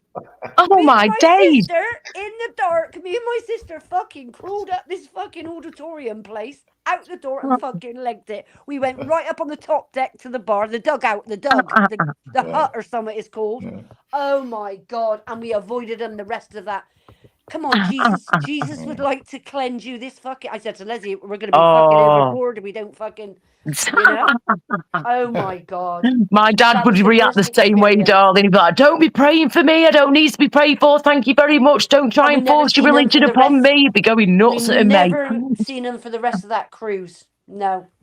Oh no, I can't be doing it. I don't mind if someone wants to pray for me or something. I do find it quite sweet and kind, but it's like, what are you praying for me for, though? I'd like to know more details, please, if that's okay. Yeah. But if it's like a nice thing to do, fair enough. But when they start sort of pushing it upon you more and more, it's like, honest, dude, back off. Both of those cruises, hand on heart, the amount of people on there, the amount of young people on there, I never smelt weed on that cruises, either of them, not once. Fair enough. Is that normally a thing then? Like, do you normally get the cannabis smokers on there at times? I thought I would, but no, I didn't. Right. Being honest, I didn't. But they just going in and coming out anyway. Good, yeah. All the cruises I've been on, there's no smoking on the ships at all. Only if you got to go out on the deck to have a smoke. Yes, go on the deck bit. Yes, of course. Certain parts of the deck you can smoke on as well, So. It's like that's good though. That's good. Yeah. Yeah, that's what you want. You do your muster station first of all. on the Yeah, mustard you're not allowed to station, smoke inside the ship at No, all, anywhere. none of that, none of it. And there's No. stewards Nah. walking around and everything, walking around all the time anyway. Oh yeah, and they got alarms and this, that, and the other, haven't they? Yeah, of course, of course. What I was going to say, what were you saying before, Ty, when I said about food, yeah? The worst food and the best food that you've had on cruise ships. What was your response, sorry? You know, the steaks are good, the lobster's good. I mean, Yeah. but I've never had any bad food on it, to be honest with you. Never. Oh, that's good. That's good to know, to be honest. Because, you know, I do need to be very careful with what I'm eating. And I'm always, you hear horror stories about some cruise ships. And I'm like, oh, God, what do you listen No, it's all to? fresh, Laura. It's all fresh. Good. Yeah, I It goes bet, too some of fast it for is, it yeah. not to be fresh. Isn't that Yes. right? It goes too fast for it not to be fresh. There's Fair a place enough. on the the Discovery. It's called the Glass House. The Glass Okay. House. Oh, that's beautiful. That's Oh. fresh fish, fresh Yes. chicken, fresh Yes. salads. Everything he Wow. said is true. It is true. It's beautiful. Okay. Right. Good But quality just stuff then. yeah, Yeah. fucking Oh, yeah, Fresh desserts yeah, and food. the fucking Yes. desserts and all that. And Oh, it's yes. lovely. And it ain't pots of Okay. ice cream. They got a Right. machine on there to help you fucking self. It's lush. Oh, yes. If you Yes, want mate. good coffee, you got to pay for the coffee Oh, pot. Got to pay for coffee. the That's coffee good pot. to know. I like one or Yeah. two coffees if I can. Now and again, yes. Right. When possible. Okay. Right. And I was And going to ask you as well. Sorry, besides go on, Ty. besides your normal places where you eat, you know, your normal restaurants, there are specialty restaurants on the ships as well, which you pay extra for, you know, if you want to Silver go. Right. fork. Yeah. Yeah. Got Yeah. you. Thank you for that. Right. Oh, another thing. You know what I'm like with the vomiting and all this at the moment, which you're trying to get under control? Seasickness. Have any of you ever suffered with it when you've been on these cruise ships, these cruise liner ships, whatever you want to call them? No, just a You've never had any lightheaded. problems. Just No. lightheaded. You have. You could get injections now. You can get jabbed Yeah, up for seasickness. Really? can't you? See, Yeah. that's so frustrating that they can do that on the fucking ships. Well, why can't you do it for somebody like me who's vomiting all the time or most of the time in the minute, it seems? Oh, so frustrating. Right, but that's good to know, though, that they can give you anti-sickness injections when you're on the cruise ships, yeah, if you're in a bad way. Yeah. Wow. Well, that's good to know. Well, you can get anything on. You can basically get anything on a cruise ship. Anything, you know. Just like a floating town, innit? Floating city. The entertainment's good. I mean, the theatres are very big. You know, the main theatre's very big. You got cinemas on there. You got massages and all sorts. Yeah, and are people well behaved? Because I know what some people can be like when they've had a few beers, right? You can't do it. If you are Laura, you're in the brig. You're locked up. Oh, really? No, there was a they woman. They don't take no mess. No. Good. We were in a bar and there's a blonde-haired woman. She must have been about 70, and she stood there and she's husband's there. She was all in light blue, and her top was all silver and glitter. She's look at me straight in the face, and all of a sudden she goes bang right down on the floor on her back. She had been sat down drinking, and when she got up at the end of the evening, she was looking at me at her face, dead on, and she went bang straight down on her back. Her husband stepped over and walked away. The stewards helped her. Other people helped her. And I swear to God, right on her back she was. Because he was probably like she does it all the time. The alcohol flows so fluently on them, Laura. You've got to be careful what you're doing. Yeah, definitely. I mean, I barely drink nowadays as it is, so I'd be careful as it is. But some people get carried away. You've got your dentist on there, you know, and everything else. Dentist as well, eh? Hair salon. Oh, fantastic. He's literally a floating town, isn't it? A floating city. Oh, yeah, there's shops. There's duty free. Yeah. Yeah. Oh, yeah, of course. You're duty free in all your shops and all that jazz. The lovely restaurants. Everything you need. If you need a doctor, you've got a doctor's on board. A Hello Kitty shop, a shoe shop, a Hello Kitty shop. Yes. Alcohol shop. All the sweets you'd see in a candy shop, everything. Oh, yes, love. Oh, fantastic. Yeah. Thank you for that too. Right. It's called the streets, and that you walk through the streets, it's called. Oh, yeah, that's awesome. They're like their own little version of like the streets and all that with all the little shops and whatnot. Oh, that's beautiful. Love it. Right.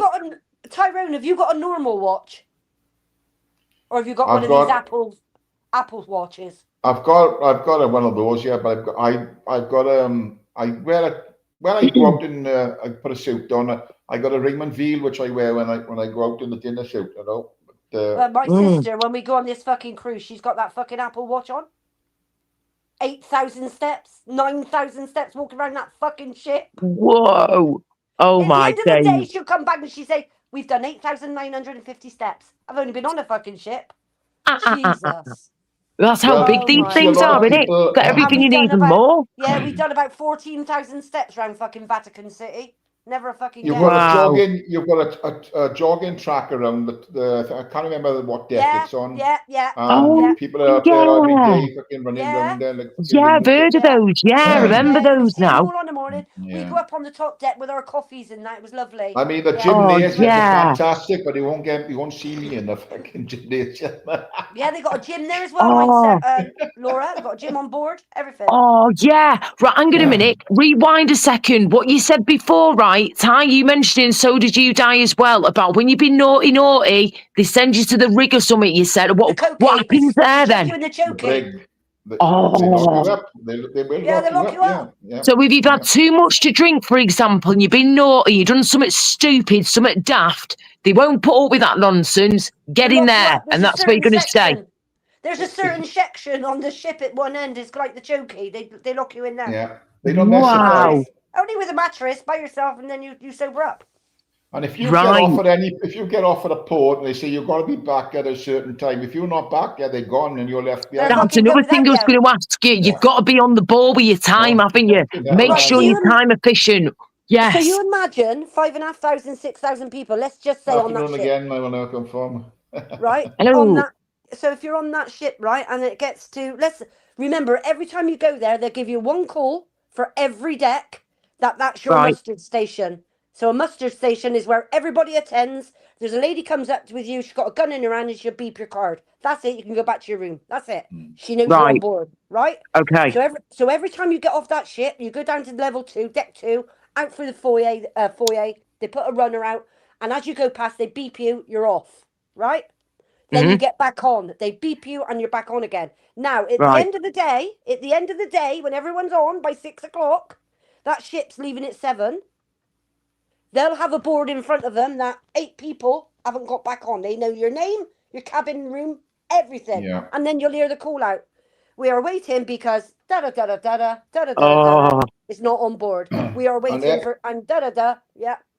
Every time you get off and get back on, all your items are scanned through like you do in an airport, you know? Yeah. Right, got you. Airport, yeah. Yeah, wow. And you can bring anything you want back on there, thing and everything like that, but you're not allowed to consume it on there because you're all inclusive anyway. Yeah. Okay, fair enough. To be fair, you're not missing out on Baileys or anything like that. They do Molly's, and Molly's is exactly the same, or Murphy's. It's the same thing. It's the ones without wine in it. So don't listen to people saying it's got wine in the Baileys, because it hasn't. It's called Molly's. Okay, right, fair dude. But if you want to buy Goose or Grouse or the top shelf whiskies, you just beep your card, and you don't have to pay for the soft drink. You just pay for the whiskey or whatever you're having. Right. Okay. I usually upgrade my drinks package when I go, so you don't. It's I can have champagne, anything you want. Then you know what I mean? Yes. Wow. And have any of you ever been on? Because at first, when I first heard this years ago, I thought, oh, it's all just for kiddies, it's just for the children, but it's not. They are absolutely amazing and gorgeous, and they do a lot of stuff for the children, for the kiddos, but also for the adults as well. The Disney cruise ships. I've seen them. I've never been on one. I'm not been on them. I've seen them. Yeah. Yeah. Okay. I've heard mixed reviews. Yeah. I've been on Royal Caribbean where we had the full Dodge jumps track on the top. I think near the top deck. So first thing we went on was the Dodge jumps. Bloody Dodge jumps as well. Yeah, that's incredible. Yeah. Wow. Flipping heck, what don't they have in these cruise liners nowadays, eh? They've got everything you can imagine.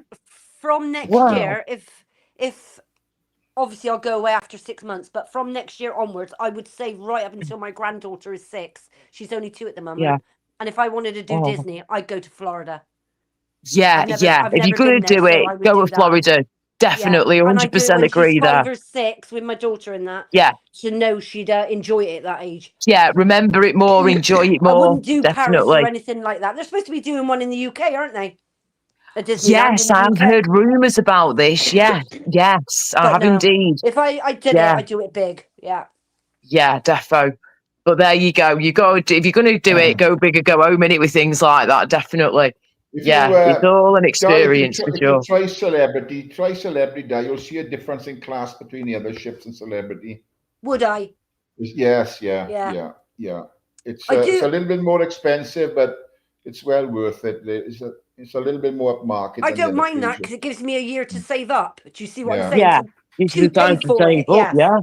Yeah, So defo. yeah, I'm not a last minute buyer. Like I'm waiting for the 28th of November to get my flights from June next year onwards, because they'll come out on the 28th. What I want to buy, this is, we got family coming over in January. My brother's son's coming over from New Zealand in March, April. So I want to be home for that. So I'm not going anywhere. But for anything big, I'd like to save. But I'll look into celebrity. I'll look into And that. there are also I don't know if Di knows, there's lots of different meetings on there. Friends of Dorothy, that's one. That's Yeah. for the gays, you know. So it's called Friends of Dorothy. Yeah. There's a lot of people out there giving you a lot of advice what to do and what not to do. And Yeah, that's cool. So, and I think you'll notice, I don't know if Di, you notice, if any people going on their own, just traveling alone, there's always groups of people that you can meet up with. And that's good. That's good to know. You don't have to pay the supplement now for having a double room like it's only got one bed in it. They're doing single travelers now, aren't they? Yeah. They are. Okay, cool. That's good to know. Yeah, definitely. But believe me, there's always a bud up group or something you can. There's all. Definitely. I mean, I probably would never travel on my own again after what happened last time, but I'd obviously want somebody with me. A few times on my own, going back a good 10 years. Yeah, I used to travel all the time across the UK. I travel all the time on my own back in the day. Not a problem at all. I was always on the train. I was always on a bus, a coach, whatever. And then after what happened with me and my ex, when we split up in Crete, that just scarred me. And I'm still recovering from it now. I've done Crete on my own. That was in 2016. Yes, but I have to say, the few days I was on my own, even though I'd been very upset, as you can imagine, heartbroken and stressed out my head, and I just split up with the guy that I was still madly in love with, but unfortunately he was not the guy I thought he was anymore. That guy I'd fallen in love with was pretty much dead to me now. He totally changed. But I was going to say that he, even though all that happened, I did still manage for those 3 days I was on my own. Trust me, I had a good time, okay? I made sure that I had fun because I needed fun. After the last couple of years of us being together was some of the most stressful times of my life. It was awful. When somebody is changed, you're like changing each other for the worse. It's not good. And he was bringing me down a lot. He'd get all jelly and stuff, jealous, which he never used to get like that. But because I did singing and modelling and all this, he got a bit jealous and stuff, and it wasn't a good look at all. He'd rather be at work than come home to me and the animals that we had together at the time. He was just more obsessed with work than he was to do anything with our relationship by the end. And he was just using our mum and dad's house as a flipping, as like a hotel. He'd just come and go as he pleased, did his own thing, barely paid his way. He got away with loads. So I'm just still recovering from all that. I'm over him, but I'm still recovering from being left stranded on my own. That when his family was there with him too, it just blows my mind how somebody could do that and then sleep well at night after that's happened. But it is what it is, though. I've just got to keep moving forward, not backwards. And don't be scared to go travelling again on my own, maybe in the future. Because those 3 days, like I said, on my own were good. I know, I'm nearly 40. Love the big 4-0's coming in a few months. You could go on a Saga holiday.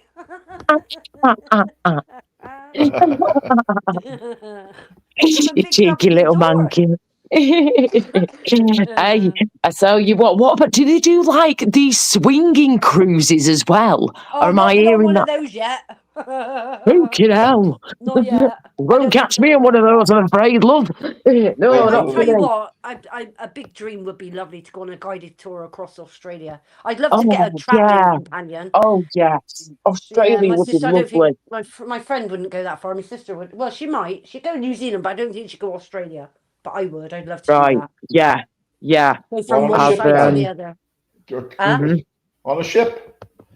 No, foot holiday. What holiday, right. this one? Yeah, on dry land. I've got family in Brisbane. My brother's son lives in Churchill in New Zealand. So I'm thinking, hop, hop, hop. You know, you're talking 2-3 years worth of saving, aren't you, really? No, it's a long... Well, yeah, it's a lot of money. Yeah. It is a lot of money. Do you know what I mean? It's the chance of a lifetime, isn't it? What would be the most, I don't want to sound like I'm being nosy here, but I was just going to say, what has been the most money that you've ever saved up to go on holiday somewhere abroad? Like, what has been the most that you've ever spent on a holiday, including the flights, the one hotel? single holiday in the last year, besides the cruises, because the cruises are expensive. Yeah. The first one wasn't, but the second one was, right? So forget them. The worst money I've ever paid on holiday was that £1,600 to go to fucking Mykonos, which was fucking shit. Oh, I'll never fucking go back there. James, And you know what broke my heart? Do you know what broke my heart? What a shame. Fucking, do you know what broke my heart? Pauline Collins died this week. Last week. Oh, yeah, God love her. yeah. Oh, yeah. And that was, do you want some chips and egg? That was my dream, that place, Mykonos. Oh, I yeah. thought I'd go and meet Acostas. And he said, you come with me, I fuck with you on the island. And fucking, oh, I fucking loved that film all my life. I've loved it. Loved it. And when I met Reyes, I met Reyes, what? 21 years ago? 21 years ago I met him. And I looked at him and I thought, take me round the island, Oh, beautiful film. Brilliant film. That's it, Shirley Valentine. Yeah. That's exactly what all my friends call me, Shirley. Gypsy calls me Di Chalmers, but no, I'm Shirley. Shirley Valentine. I went to Chamic with 20 quid, lived like a king. Yeah, gas pipe. Hey, nice one. Oh, especially when he walks past her and Joe. He said, I didn't recognise you now. No, and she put her, it's beautiful, beautiful actress. Brilliant. Yeah. Definitely. Love it. Cool. And you know that Greeky cost us, what was his name? Conte. Conte. Conte. Can't remember his name. You know who I'm on about. He's 82. Tom Conte, yeah. He's 82. 82, eh? Flipping heck. Yeah. And John Alderton's still going. Because can you remember when she was in Upstairs Downstairs? I can remember that, yeah, I can. But many in the chat won't remember that. They're too young. And he remember Thomas? He played Thomas, didn't he, John Alderton? Yeah. And he was the first Please Sir, wasn't he? Please Sir, yeah. Yeah. That's it. Bloody lovely. John Alderton, yeah. Yeah. That's it, yeah. I mean, I watched a program on the other night now, and the program was back in the 70s, but people today were showing their children who are adults now, in their 20s, what programs were like in the 70s, and they couldn't believe it, I know. Yeah, I bet. I know. Do you know, I saw a video clip the other day, sorry to jump in dead quick, just reminding me then before I forget again, aren't we? Dead. A woman was being shown, she's like 18 years old, sorry. They wanted to show the daughter what it was like to use a telephone, a house telephone back in the day. Yeah. With the, when you go like that round in a circle, put your finger and you go like that round. She didn't have a bloody clue what to do. She's like, what's this? Like, she just totally different, totally blew the little minds because they're just so used to this technology we've got nowadays. 18 years ago, that's nothing. We've had the internet, since I was like 13, 14, something like that. I'm now nearly 40. So we've had it for quite some time. And just, wow, it just shows you how times have changed. And they will never know what it's like to use a vintage style telephone, whatever you want to call it, or just a standard telephone back in the day. They won't know what it's like to use like a red telephone box, a payphone, silly little things like that. I want to go back, me. If I could go back in time and like relive some of these moments again and just have the world how it used to be before we had all this technology. Yeah, have some computers, have the internet, but not on the scale it's got to. It's too much. Too much for the little minds out there. For They the were showing, like, they young showed a clip on there of some mothers do have a Michael Crawford, wasn't it? Now you, Right. No, Oh it was, yeah, love it was. that. I don't know if you I can love remember it. this one. It was the one when he was roller skating and he got on the end of a big group of people and he shot the ball down these bloody steps. yes, Hanging that off was the his end own of a double-decker stunts as bus, well. going under an Yeah. artillery lorry. All stunts done by himself. He was amazing. Oh, That's right. Yeah, amazing. Yeah. I seen him in Lake Tahoe in theatre in Phantom in 2007. That's where I Yeah, he seen turned Oh, out to have a yeah. decent voice and all, didn't he? Turned out he Oh, was. beautiful. Wasn't he Yeah, singing he in, did. wasn't he a Phantom of the No, Opera? He's no. singing Good. us, was it? Yeah. Yeah, amazing. Yeah, he's Clever, talented guy. He really is talented. I tell you Yeah. what, though, my mum and dad, because my father couldn't. Hey, My you mum get and dad, this year, right? they would not let my sister watch that. My sister loved him. The best one I liked is, remember when he's in the hotel and he rips the lino Mm-hmm. and he moves the lino, then he Oh. moves the wardrobe, then he moves the bed, and he ends up ripping the whole fucking lot up, don't he? Yeah. Oh, funny. Hilarious. Oh, Absolutely hilarious. Oh, was God. And do you know Bless. his phrase? They always Brilliant. say that phrase, "Ooh, Betty," right? yeah. That's what Ooh, he used to say. Betty. And he only ever said it once in all the series he done. He only ever Yeah, said it that just once. ended up being But on that was the repeat, thing didn't we it? Yeah. picked up on. That It's was, when, yeah. do you know Yeah. what used to make me laugh? He used to get his fists together, in not showing you dead on, but inside out, your fist, and he'd bring them up close to his body. But like that, you mean, sort of thing? Like, Oh, yeah, No, yeah. Oh, oh, as if flipping he was out. wringing out a towel, wasn't it? yeah, He was good though. He was But good. yeah, Yeah, they were he was amazed very that they good. would have, what we had to put up with in the 70s to watch, Yeah. Crazy. But Crazy. if you could go back though, guys, would you? Those times when they were different, when it's not like it is now with like technology and all that, when it was just more of a I'd love simple to go life. back to the 70s, me. I'd love to go back to the Oh, 70s. I would love to just experience the 70s, Ty. I'm gutted I missed out on those by a few years. I was born in 86, wasn't I? So, I missed out on the 70s, but I would have loved to be able to experience that. Like I will never Yeah. conform just, but their Faulty Towers were not the best. It was brilliant. Faulty Yes, Towers. amazing Faulty Towers. We've got great comedy over in the UK. Yeah. Just some people don't get our sense of humour sometimes, I don't think. Yeah. But yeah, we've got some brilliant comedians over in the UK. Some of the funniest people ever have been born and bred over in the UK. I love it. Can you remember that comedy show? You'll remember what it was. I can't remember, but it used to be a wall, and then a comedian used to put his head out of it like a window. Was that the comedians? You used to have that little black guy from Liverpool, Kenny Lynch. Oh, Kenny Lynch, yeah. Yeah. Oh, rings a bell. Who was the blonde woman? That wasn't Goldie Hawn sticking her head out, was it? In the I wouldn't have comedians. thought so. No. No, there was a little blonde woman. You had the guy that talked like that. Remember him? What was his name? Yeah. Never used to talk like properly, didn't he? Yeah. Who else was it? Who else did you have in there? Oh, the one that done our chip shop. There was quite a few, wasn't there? Some real. Yeah. I'm just trying to think of them. I can remember that program. That's as far back as the comedians, wasn't it? Oh, it's going way back there. Yeah.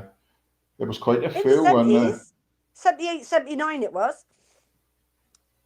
It was about 10, something like that. Yeah. That's where what's his name? Or what was his name? Russ Abbott used to be on there one time, going back years ago and all. Russ Abbott. That's where they all started off from, Yeah. Yeah, he was it was his brothers, a set of brothers in the beginning, wasn't it? The Abbotts. Yeah. There was a band, weren't they? But that's right. Yeah, they were a band. That's right. But I tell you, I never got, and I never got to this day. That little fat guy in Love Your Neighbor. I never got he. I didn't like he. Oh right, yeah. Remember him? I didn't get him. No. There's something about him. No, I didn't like him very much. I still remember the wife. She was a good actress. On the buses was good though.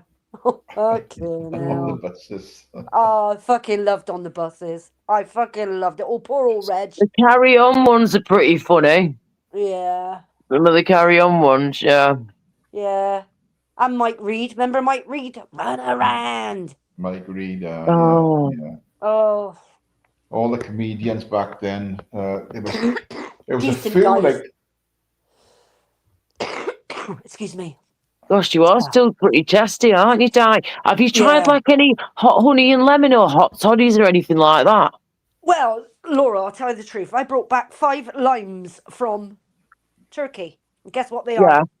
Lemons. So I can give you them. I Yeah. brought 5 lanes back. I did. In my suitcase, put them in the windowsill. 2 weeks later, they're yellow. Beautiful. So yes, I have. Oh, I don't yeah. take milk in tea anyway. In coffee, I Right. do, but not in tea. Okay. Hey, well, Di, I've just Googled that. Now, right, it's some of the people that were on the comedians. Russ Abbott, Yeah. Stan Boardman, That's Jim him, Stan Boardman. That's Yeah. our Jim Bowen of Bullseye, Jim Bowen, Yeah, Jim Bowen. Frank Carson, Oh, what a cracker. Jimmy Cricket, Yeah. Les Dennis, Cracker. Ken Hang Goodwin. on. Jimmy Cricket. Yeah. Is Can that we the put show him the on Wellies there? on? He was at the Wellies Yeah, I know on, who didn't he? he is, yeah. The Go on. Irish one. Bernard Manning was on there. Oh, Tom O'Connor, Mike Reed, Tom Roy O'Connor, Walker, yeah. Charlie Williams. Charlie Williams. That's who I'm on about. Charlie Williams. He's the Yeah, little black guy from that's Liverpool. it. Yeah, Right. Yeah, I liked Those him. guys, yeah. Yeah. Yeah, I liked him. Yeah. Oh, what was I going to say? Oh. He It's a said his good name old- to start off with. Oh, what was his name? Stan Right. Boardman was the guy who they bombed our chip shop, innit? He used to tell the joke about the Fokkers, the German airplane, the Fokkers. Stan Boardman. Funny as hell. Yeah. Curly, yeah. Who is the bloke who had the stutter all the time? He couldn't get it out, but it was his joke. That's what his trick was. Oh, I know you're talking about. Yeah.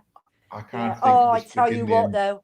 I tell you what, my mum and my grandmother, my grandmother was Welsh, but my mum's mum loved Dick Emery. Oh no, loved Dick that was Emery. one funny TV show. I loved Dick I Emery loved him. myself. Did you like it when he was the vicar? Yeah. He was Oh, the he's vicar. brilliant. Him Oh, and Benny so Hill good. were brilliant. Yes. Yeah. Absolutely brilliant comedies. Oh, but he Benny used to Hill. do. You see, he did the guy in the leathers and the little skinhead before and the biker before Kenny Everett. But he did the vicar. He did the woman with the black hair and the glasses. Oh, you are awful. Yeah. Oh. Rob is saying, is it Norman Collier you were talking about that day? That's him. That's him. Norman That's Collier, him. yeah. Yeah, you got it. Norman Collier. Well done, Rob. He was funny. Yeah. When I was a kid, Norman he was Collier. funny. Yeah. Oh, I did enjoy them. But I love Benny Hill yeah, they were fantastic. Fantastic comedies. I saw Frank Carson a few years back, wasn't impressed.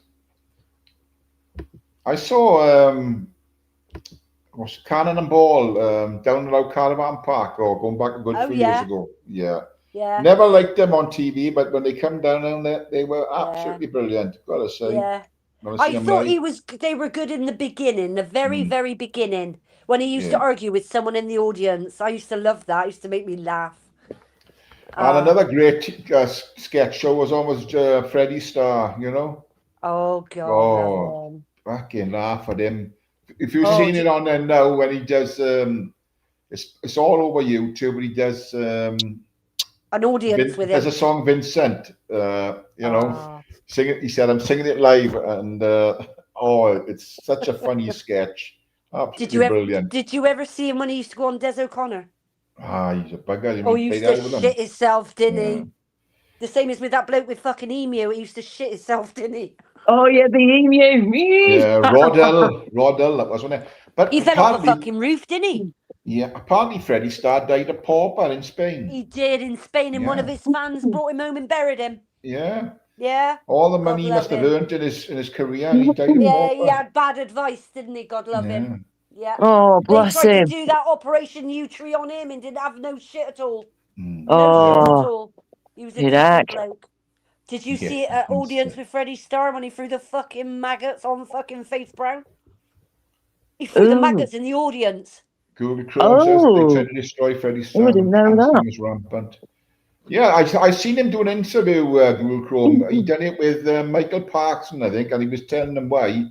That he couldn't, he was banned off all TV for some reason. I don't know what it was, but they wouldn't give him a job anywhere on TV for Yeah. Freddie Starr, you know. Yeah. And he was big, he was very big, Freddie Starr. And then He I was don't know what big in happened. his day. I don't He had know a what cracking happened to him. voice, didn't he? He had a cracking Yeah. voice. He did. Look at this. Mr. BB, afterlife, don't give me a spanner, I'm telling Jesus. Okay, Mr. Big Blues, yeah. Get in the queue. Yeah. But yeah, it's just, it was sad that Freddie Starr went like that. I mean, yeah, Yes, it was it terrible. was. Died like that. I mean, he must Even have earned that, a lot of money. that actor Hugh Bennett, he's passed, didn't he? He went Yeah, downhill, yeah, downhill. Yeah. a lot. I think it's a lot of people, you know, get quite famous, and then for some reason they either ruin it for themselves, or they've done something in their background that comes to light. What's the name was the same, wasn't he? What's his name? Fucking hell, when somebody died in a swimming pool, what's his name?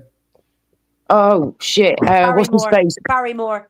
Barrymore, Michael can't Barrymore. stand him. Michael He's on Barrymore. YouTube now as well. Yeah. Oh. For He gives me the reasons freaks of then. his own doing, he was because he was quite popular on TV at one time, and then boom. Oh, yeah. You know, He was. But My don't mum get me can't wrong. stand Don't him. get me wrong. Oh. I give more power to the younger generation that these stars, Will Young, Gareth Gates, all came out early. Don't get me wrong, they came out early. They lived with it. This guy lived a lie all his fucking life. Yes, Jersey. Yeah. Didn't he? Michael Barrymore lived a lie all his fucking life. Yeah, he was. And then he comes out and wants to be accepted, and he didn't know what was going on. Of course he fucking did. Just chat shit, doesn't he? He really does. He's lying his arse off him. Of course he is. He really is. That something proper dodgy happened in that flipping pool, and we all know it. We might not know what every exact detail. Don't really want to know every exact detail, to be honest. Account for it, have they? But yeah, exactly, love. It's come on now. People need to be brought to account, brought to justice, and answers need to be given. The truth needs to be given. Yeah. And let that man rest in peace, bless him. Yeah. For some reason they get popular, and then it's like exactly what Mr. Deegan says. There's skeletons in a lot of their closets, and when they come out, yes, exactly. Yes, Mr. D. Well said, love. How are you doing? Hope you're okay. I can't see chat at the minute unless it goes on the screen. So sorry if I've missed any messages or anything, any comments. That's it. I will never conform. What's a hot spot? Not a good spot. That's the what he used to say. Very true. But, yes, definitely. Don't get me wrong. He commanded ITV, didn't he? He commanded it for years. Yeah. I mean, they were very big at the time, weren't they? You know. Scylla, she was pissed up and fell over and all. What happened to Scylla? I think it was 15 or 16. I can't remember what year it was. I can remember I was in the year after chatting to a guy around a pool, and he said, "Oh, I drove her here, I drove her there." I said she drove fucking mad in the end. She locked herself in, pissed up, fell over, and bumped her fucking head. Her sons wouldn't let anybody fucking in the villa, would they? Well, I've never heard that. I don't know. I've not heard nothing about that. Deegan, what's that? David Jason rumors, for example. I don't know what that is. What's he been? I don't believe that. I don't believe that for 1 minute. I know exactly what he's on about. What did he say? Sorry, I missed that. I don't know what he's talking about. He thinks something's going to come out about David Jason. Oh, please don't say that, mate. I don't think so. Please don't say that's true.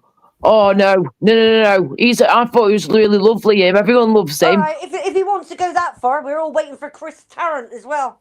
Oh, God. I know, Mr. Trumpy Wumpy, if he ain't bloody careful. I mean, come on now. David Jason's been one of the best things to come out of the UK on TV. Yeah. The stuff that he's done on TV, you know. Yeah, and he's done the not just voiceovers as fools well, and voice horses. He's work. done a lot, doesn't he? You know, and Yeah, charity stuff and all that. he's done a lot of voiceovers. He's done, you know, Yeah, voiceovers, movies, TV Wasn't he shows, Penfold? charity Isn't he stuff. Penfold? He was Penfold. something like that. Yeah, I know he was a couple of cartoon voices. Yeah. Danger Mouse Yeah. Penfold, something like that. Yeah. I seen an interview the other day with Jim Davison. Yeah. Oh, yeah. Touch of Frost, wasn't it? Touch of Frost along with him. That's right, we love that. Potter, did he play Potter? Potter, Potter Hill, Potter. Oh yes. I remember that. Yeah. On the big estate, wasn't it? Yeah, I remember that. Darling Buds of May. Yeah. Darling Buds of May is another one. Yeah, that's the one. So what are you accusing him of, Deegan? Yeah, A bit of a do. And so what are you saying then about Jim Davidson? Same thing applies, or? No, not at all. I seen an interview the other day with with Jim Davison, and he was talking about Danny LaRue. All right. Yeah. Right. And it come at the end where Danny LaRue was going to go on stage somewhere, and because he used to refer to his agent Jack, isn't that right, Jack? Yeah, Jack. Everything Jack. And in the end, he went that fucking crazy. He was chatting to his fucking dog. Thought his dog was Jack, who was his partner and his agent. Jack was, and everywhere he'd go, and if you hear it like Danny LaRue's comedy, he'd say, "Isn't that right, Jack? Yeah, Jack." And in the end, he went so fucking crazy. He was calling the dog fucking Jack. He thought Jack, the dog, was his fucking partner. Oh my days! Crazy he went. But they were very good friends, Jim Davison and Danny LaRue. Yeah. You wouldn't think that, would you? Putting them two together.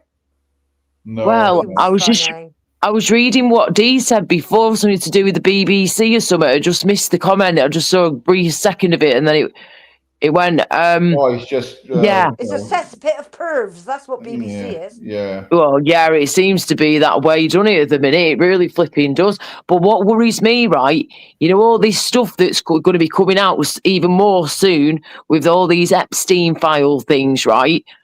Trumpy Wumpy looks like he's involved in some way, shape, or form. Trumpy Wumpy, I call him, Donald Trump. Yeah, it's coming. It's going to be coming out soon anyway. What's going on? But apparently his name has been mentioned a few times. But if you remember back in the day, and you're like with all your Jim will fix it and all that shit. Yeah. Now you remember what was going on. You had Tiswas. Now who came out of Tiswas? You had Lenny Emery, made it big. You had the dog with the man with the fucking dog called Spit. He went big. Spit the dog. Yeah, I love Spit the dog. What happened to Sally James? What happened to her? I don't know. Interesting. Yeah. Good point. Well, can you remember? You probably can, Tyrone. I can if you can. Can you remember the tall, thin guy from Play School, Derek Griffiths? The dark guy with the big tush. Yes. Yes. Now he was dedicated to children, homes, all his life. What a decent man for charity, for TV, for all that. He was a gentleman all his life. And there's another guy called Dave Benson Phillips as well. When my girls were Remember him? Yeah, he was lovely. That's right. Too. I watched that growing up. Really nice people. Yeah. Yeah. And there's your answer. There's your answer to what happened to Sally James. She ran off with Vincent Vega. I always thought she had something going with Chris Tarrant, to be fair. Yeah, they were pretty close. I don't trust thee one bit. There's something funny about it. They were pretty close, weren't they? Yeah, they were pretty close. Yeah, very close, yeah. Have we heard this here? Do OAPs just find mad conspiracy theories everywhere? Who's he calling an OAP? Not yet, darling. I've got another 10 years yet. Hey, I'm nearly 40. Calm down. Oh, dearie me. Okay, random question for you. Random question for you both. Tyrone. The new passport came within 6 working days. Ordered it on the Saturday. The old went back on the Monday, and I got a new one on the Friday. Yeah, I think you pay a bit extra for it to come quicker, can't you? I think. I didn't pay that. I'm hand on heart. I didn't pay that. Wow. Right. I sent the old one back registered because I was frightened to get lost. But do you know I had 1 page left in my passport? 1 page. Wow. Flipping that girl. I'm getting a new passport as soon as I can, Mine's probably in the new through. year now. But Lovely. wow, It's a cracking. Just It's really Googled our thick, the new Sally, one. I just Googled our Sally James. Go on. She left his was to raise her family and now runs a successful school uniform business in Surrey. Oh, Wow. interesting. Nice. Wow. Fair play to her. Good on you, girl. What's it called? Yeah. The business is called Unismart, and she still runs it as of 2025. Wow. Oh, nice. Yeah. She's an Awesome. entrepreneur. She reminds me of Moira from Emmerdale, and also the Carla from Coronation Street. She's got that dark Italian look to her. Yeah. Yeah. Sally James. Yeah. She was all right. She was. But yeah. Yeah. Oh, I was going to say to you there, Can you remember Swap Shop? Yes. Rings a bell. Rings a bell, definitely. Noel Edmonds. Yeah, and Keith Chegwin. Yes, of course. Yes. Now, can you remember? I don't know if you can remember or not. Can you remember when cable TV first came out? Did you not see a program with Keith Chegwin naked and naked contestants? Oh, I can't remember that. Ask someone in the chat, right? It was Keith Chegwin, and you had two teams, and it was a bit like the Aztec scene within the Crystal Maze, but it wasn't the Crystal Maze. But I'm sure it's Channel 5, or it used to be on number 7 when you first had cable TV come out. Late 80s, something like that. And they were butt naked. And Keith Chegwin. We were having this discussion on Oldie in Turkey, and no one can remember it. I can. I don't know what it's called. It was like a jungle scene. And Naked Jungle, it was called. Naked Jungle. Yeah. Wow. Yeah. What time was this on in the evening? Night time, I take it. Yeah, right. Yeah, it was. Yeah. Okay. Yeah. But he was alcoholic, wasn't he? That's how he died, wasn't he? He was alcoholic. Yes, he was an alcoholic. Oh, wow. Yeah, the evils of drink is to everyone. Because he married that woman from Tomorrow's World, didn't he? Not Maggie sure. Oh, yeah. Maggie Philbin? Yeah. It's the one. Yes. Yeah. Oh, that looks quite nice on my laptop there. Monte Carlo, Monaco at dusk. If you can see that at all or not, but it's Monaco at dusk apparently. Oh, just take me anywhere at the minute. Take my passport and let's get out of here. I can't wait to be able to just book a flight and get the hell out of here for just a week or two or just anything at all. But yeah. Bro, bring it on, guys. My 40th, my 40s have got to be better than my 30s. My 20s were awesome. My early 30s were all right. But I'd say mid-30s onwards were pretty shit for me. So I'm really hoping and praying that my 40s, I'm restarting again, basically. I'm starting my life over again in my 40s. That's what I'm basically doing here. Pressing the restart button and everything. Refresh. So, were you a teddy boy? Me? No, I wasn't. What were you? Were you anything? No? No, not at that time. I wasn't born when the teddy boys were around. I know that bloody no, old. I know. Were you? Were you? What's a teddy boy? I should have not asked. No. They had the slashback, the fancy suits with the razor blades sewn in the collar, so you couldn't grab them by the collar if you wanted to fight, Oh. And the brothel creeper shoes, big brothel creeper shoes, and the pink socks, wow. and the DA, the duck's ass. Oh, brilliant! Love it. Yeah, I remember the teddy boys, but no, I was too young to be a teddy boy. Oh dear. Right then, people, I'm going to call time on this live because I've been on for 3.5 hours. Yeah, you've done very well for 3.5 hours, Ty. You've had a good old natter. Yes. So that takes me down to 16.5 hours left. Wow, okay, yes, you be careful with those hours now. But thank you for having us, Ty, as always. I might do a live stream. I might do a live stream in a couple of hours. We'll see how I get on. But if not, I'll try and do one over the weekend if I can. Right. Take care, Di. Take care, Ty. Bye, everybody. Bye. Take care. Bye. Bye. Bye. There you go, peeps. 3.5 hours. Not everyone's cup of tea of me and two of the ladies gabbing away here, but nowhere else to go. Anyway, thanks for popping in. all the regulars, and anyone else that's popped in. Great to see you. So I'll finish like I normally do. Be kind to those that are kind to you, and if they're not, fuck 'em. So yeah, check Nathan's live out. He went live straight away after I kicked him off. So he was pissed off with the panel and the chat and me. So he went live straight away. So check him out. And I'll see you on the next one, people. Stay safe. God bless. Have a great weekend and stay safe, everyone. Big up the mods. Big up the chat. God bless. Take care. Have a fantastic weekend. I'll see you on the next one, I hope. Well,